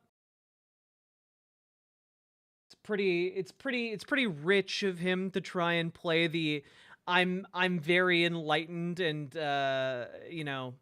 I'm advocating for the best for children when he literally has this article under his name. Granted, this article was published in 2015. But his knee-jerk reaction to learning that this guy was prolifically watching child pornography and sexually abusing his siblings was to defend him. And then it's really interesting here if you scroll all the way down. Let's see here. Point number 3. I know I'm opening myself up to serious criticism here, but let me be honest with you. If my own son, God forbid, came to me and admitted to doing what Josh Duggar did, I don't know that I'd immediately run to the cops. Would you? Is it really that simple? The decision to have your child arrested as a sex offender would be an automatic thing for you? Really? I guess I'm just a terrible person then. And remember, just a reminder, Josh Duggar sexually abused multiple siblings of his. I think if I had multiple children and I learned that one was raping another one, I would call the cops as a parent. Yeah. Yeah. I wouldn't keep them in the same house. So I think we all understand where Matt Walsh's real priorities are here, and it's not with protecting kids. It's not with protecting kids. Now, Matt has, of course, disavowed, his defense of Josh Duggar, but I think in this article, I think that this kind of speaks for itself, honestly. I think that really, when we are looking at it here, you can say you were wrong about Josh Duggar's guilt, but this all kind of stands on its own. I think when you pair this with the fact that he's on the record talking about the fertility and viability of 16-year-old girls, and how it's only a really recent invention that adult men wouldn't be getting them pregnant. I think I think a fuller picture begins to develop of Matt Walsh, and that picture is not of someone who cares about the well-being of children. So, yeah. Yeah.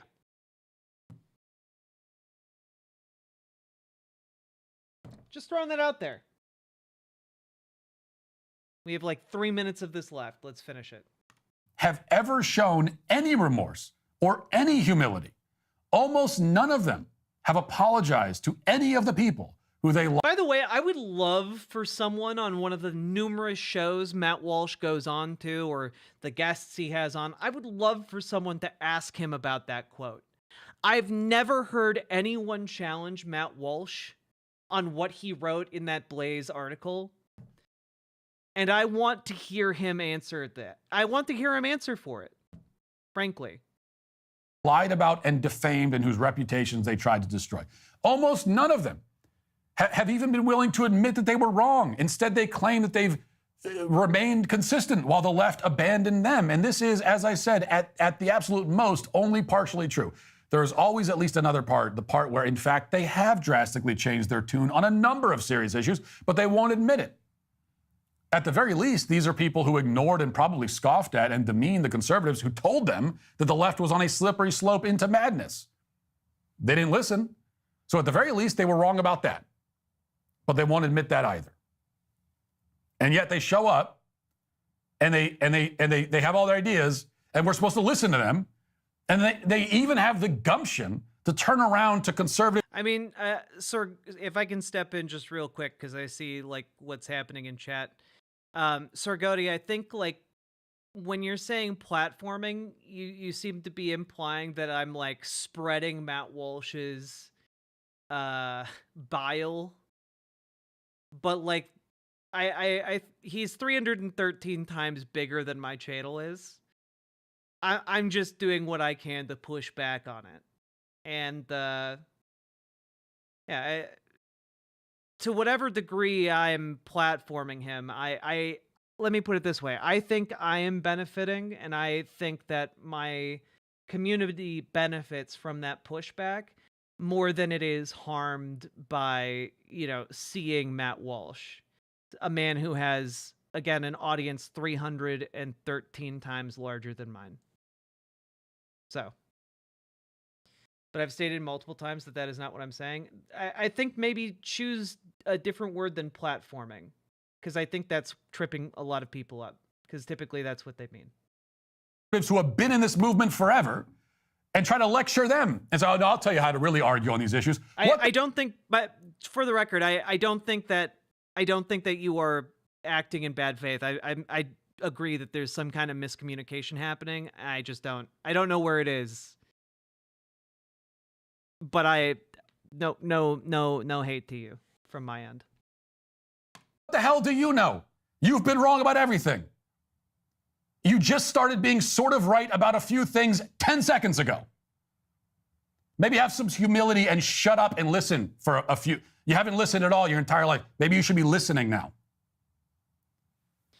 What a fantastic ally Cenk is cultivating here among the far right. What all this tells us, at best, is that these people... Who's he talking to? He's talking to Cenk Uygur. ...still have all of the same arrogance and ignorance that made them radical leftists in the first place. It also tells us that these are not credible voices we should be listening to or taking seriously. Mods, y'all can drop it. It's all good. I think that there's some kind of miscommunication, and whatever it is, we're not identifying it, and continuing to talk about it isn't going to be productive. Seriously. Not everybody is a thought leader, okay? Not everyone has a platform with a large audience. In fact, most people don't. And if you... Wow, called out like that by Matt Walsh. This is the most hurt I've ever been in my political streaming career. Oof. You've been wrong about everything and are still too arrogant to even admit it, even while you try to cozy up to the people you've demonized for years, then you should certainly be in the non-thought leader cat crowd. Okay? Especially... I'm sorry, the non-thought leader cat crowd? What? Did I mishear that? Then you should certainly be in the non-thought leader cat crowd. What happened there? What did... Meow. Okay, especially considering that about 99% of the people who are not thought leaders on our side are vastly more equipped for the role than you are. Oh, he started... Yeah, Mr. Malachite, you're absolutely right. He started to try to say category and then switch to crowd. You're right. That is excellent detective work right there. But of course, this is all just the best case scenario. So far, I've only really considered the possibility that these supposed former radical leftists have sincerely converted, but are just too egotistical and shallow to admit their own errors. There is the other scenario, which I think in many cases is far more likely. That's the scenario where the conversion is not Can you make that a drop? The cat crowd. Cat crowd. Remotely sincere, where somebody like Cenk Uygur pretends to have turned a new leaf and discovered a strange new respect for the conservative base for the one simple and straightforward reason that his traffic is tanking and the clicks are drying up and he's looking for a new shtick.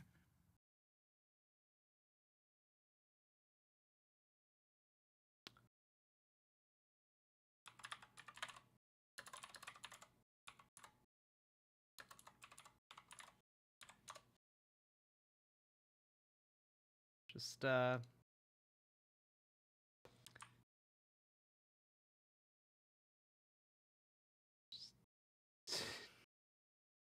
oh no.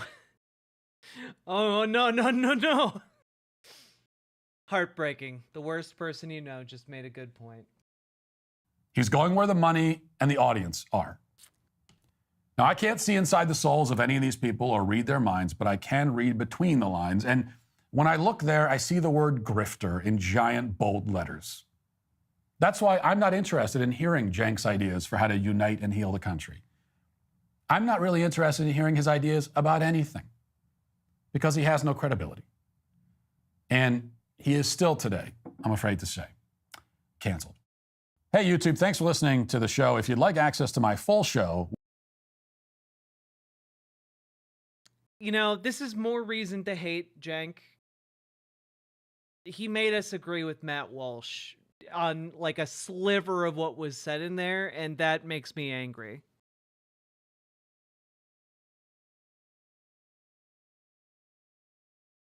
Why does that guy make me think of Tim Pool? Because he's bald.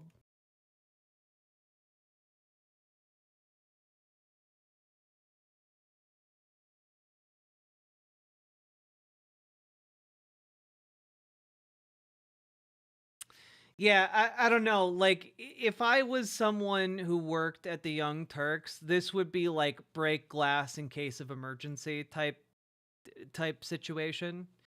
Like you've so utterly and completely failed that like even Matt Walsh is able to correctly identify exactly what's happening with you. You know? It's pretty that's pretty damning. That's pretty awful. And it would make me serious. Like I would have to step, if I ever did a segment that Matt Walsh was like, I agree with Riverboat Jack, I would have to like take a week off and just stare at the horizon, pondering my life choices and like figuring out a way to like save my soul. You know, from the fires of hell. Like that's really that should really be a wake-up call. And this was posted 8 days ago. The interview we went over with Cenk was posted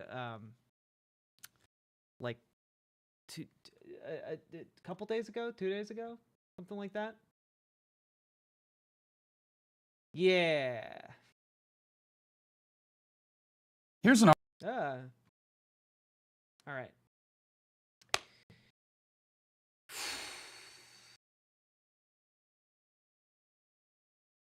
Who would you prefer an endorsement from? Oh, probably Jordan Peterson. Out of Matt Walsh, Tim Pool, and Jordan Peterson, probably Jordan Peterson, largely because he's so incoherent. I don't think I would be able to take it personally. You know, like Jordan, I feel like Jordan Peterson would just say just about anything, where like I could rationalize that as like, I don't know, he's like he's just like cuckoo for Cocoa Puffs. Whereas Tim Pool and Matt Walsh would be like a pawn in some kind of cynical power game they're trying to play. Just throwing that out there. Now, folks, we have been going for 3.5 hours. If you've been enjoying the show, please hit the follow button. Please hit the subscribe button. Consider dropping those subs and donos. And folks, We have officially hit 150 likes on the stream. Good job, everyone. I knew you could do it. I knew you could do it. You goddamn legends. Yeah, Jordan Peterson over here talking about Riverboat Jack. Not only can you take a load, you can take the ultimate load.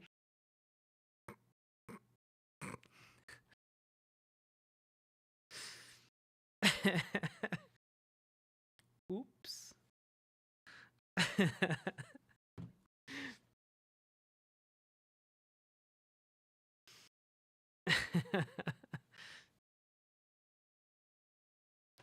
It seems to me that the earnest and articulate Riverboat Jack, in her efforts to illuminate the inherent dignity of the individuals within the collective, represents a critical alignment with the moral substrate of responsibility that even those on the conservative spectrum could stand to appreciate.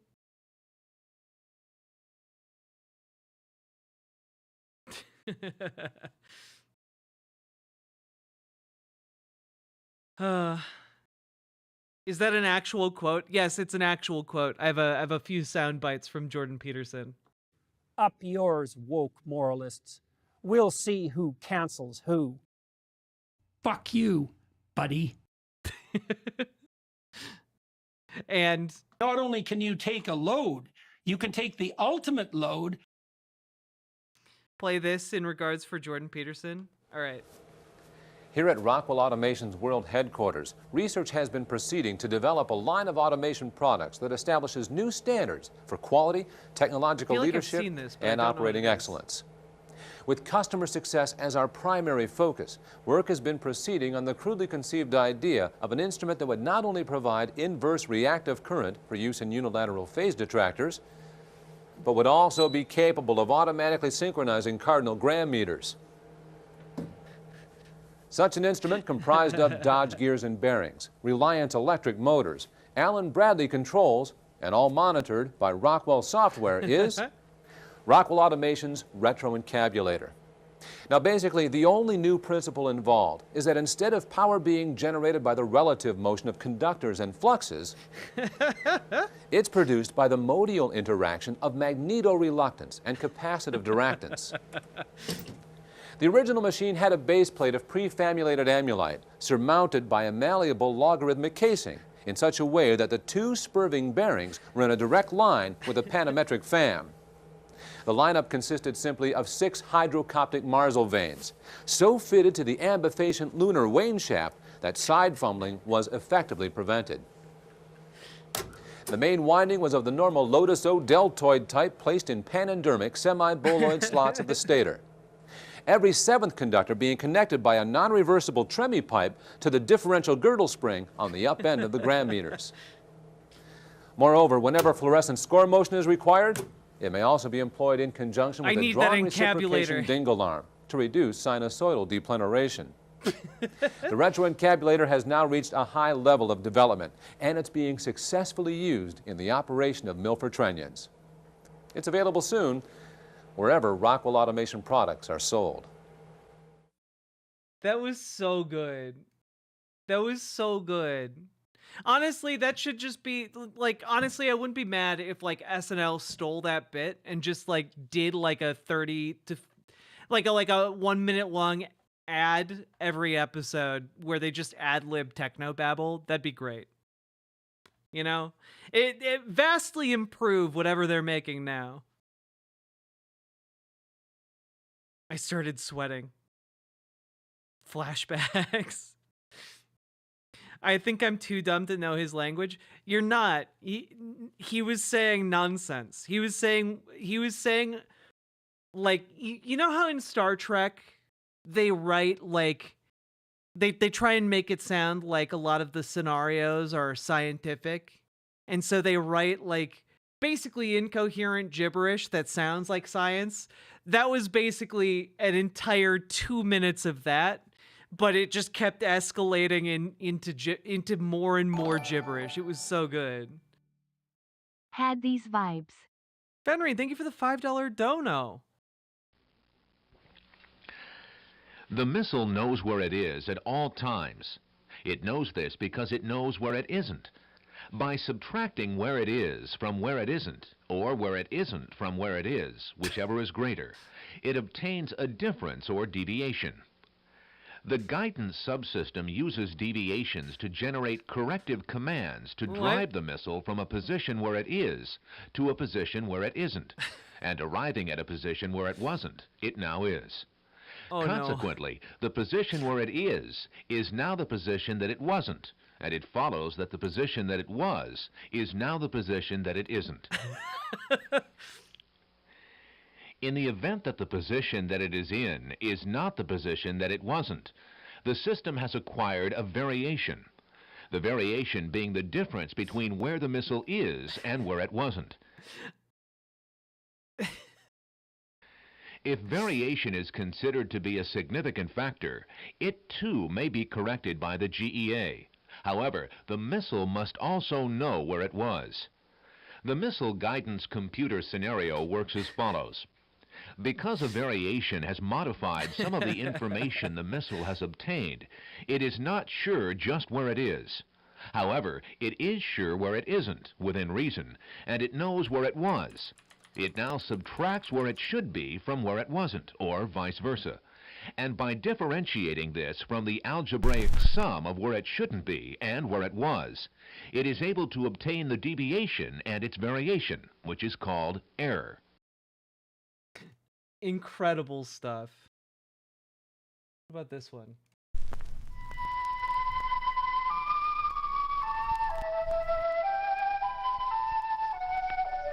The wood spider is the most accomplished of all web-building species. Recently, scientists gave these tiny creatures a variety of psychoactive drugs to observe their effects on web building. When given a minute dose of LSD, the spider's web took on an unfamiliar, minimalist structure. When given caffeine, the web structure was not affected, but the spider's behavior was. Given THC, the active ingredient in marijuana, the spider didn't build a web. It built a hammock, where it lay all day and watched the caffeine spider go. When given alcohol, the spider built a web, found a mate, and raised over 100 young. But the mate got a restraining order, and now the spider can't go within 100 centimeters of the web. The crack cocaine spider figured building webs was for suckers, waited till the caffeine spider was exhausted, then came up behind it and popped a cap in its ass. Nice web, Mr. Crack Spider. When winter came, the marijuana spider had no place to live. It ended up in the crack web as the crack spider's bitch. For more information on the crack spider's bitch, contact the Canadian Wildlife Service in Ottawa.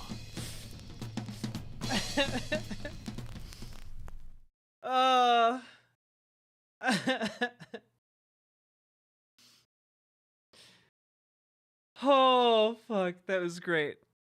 I enjoyed revisiting that. I forgot about the tiny little restraining order in the web. Link for the spider, here you go.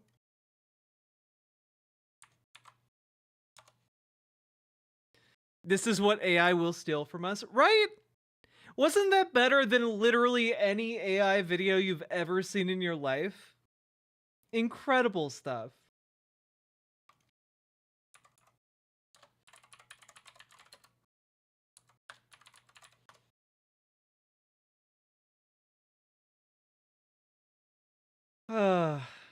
God.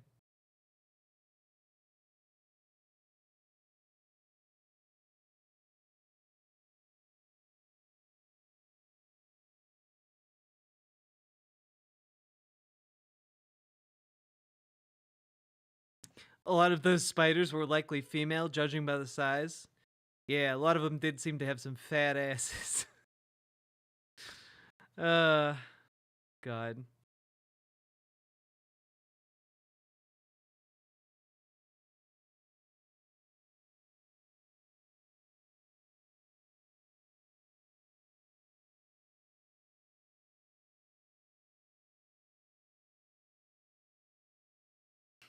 Yeah, the thing they never wrote, they never described Charlotte's in Charlotte's Web. They never described Charlotte's ass.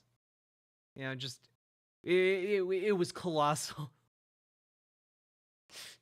just massive.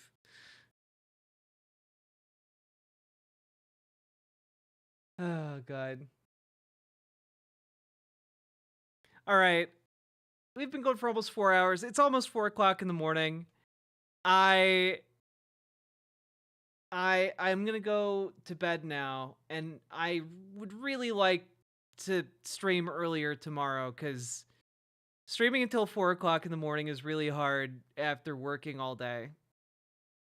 Like working for like 8 hours and then doing a 4 hour show. It's hard. It's hard this late. So let's do it a little bit earlier so that y'all can sleep a little bit. Too, you know? And before you go, remember to hit the follow button, hit the subscribe button, hit the like button. Consider sharing the stream with your friends, your family, your pets, your neighbors. And consider dropping those subs and donos on the way out if you enjoyed the show. Whew. All right. And, oh, I didn't want to do that. Raid into...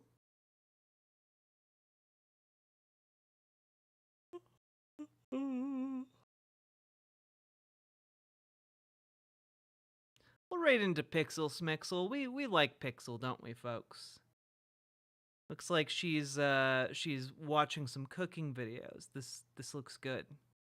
This looks chill. Good night, everybody. Jack really doesn't want to cover Megyn Kelly. There is nothing I can say I would enjoy less than watching Megyn Kelly and a white supremacist like Megyn Kelly interview another white supremacist about how totally justified Daniel Penny was in murdering Jordan Neely. I cannot stress enough how much I am going to be angry and sad about that. All right. Good night, everybody.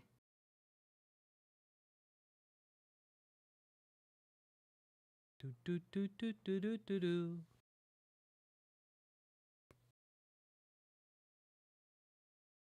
Rather watch that than one more TYT segment. I mean, we won't be doing more TYT segments for a while. I'm TYT'd out.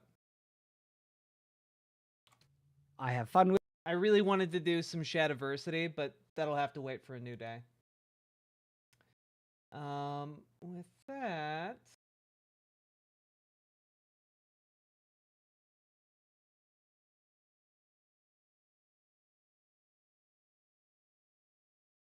go. Good night, everyone. See you all tomorrow or later today.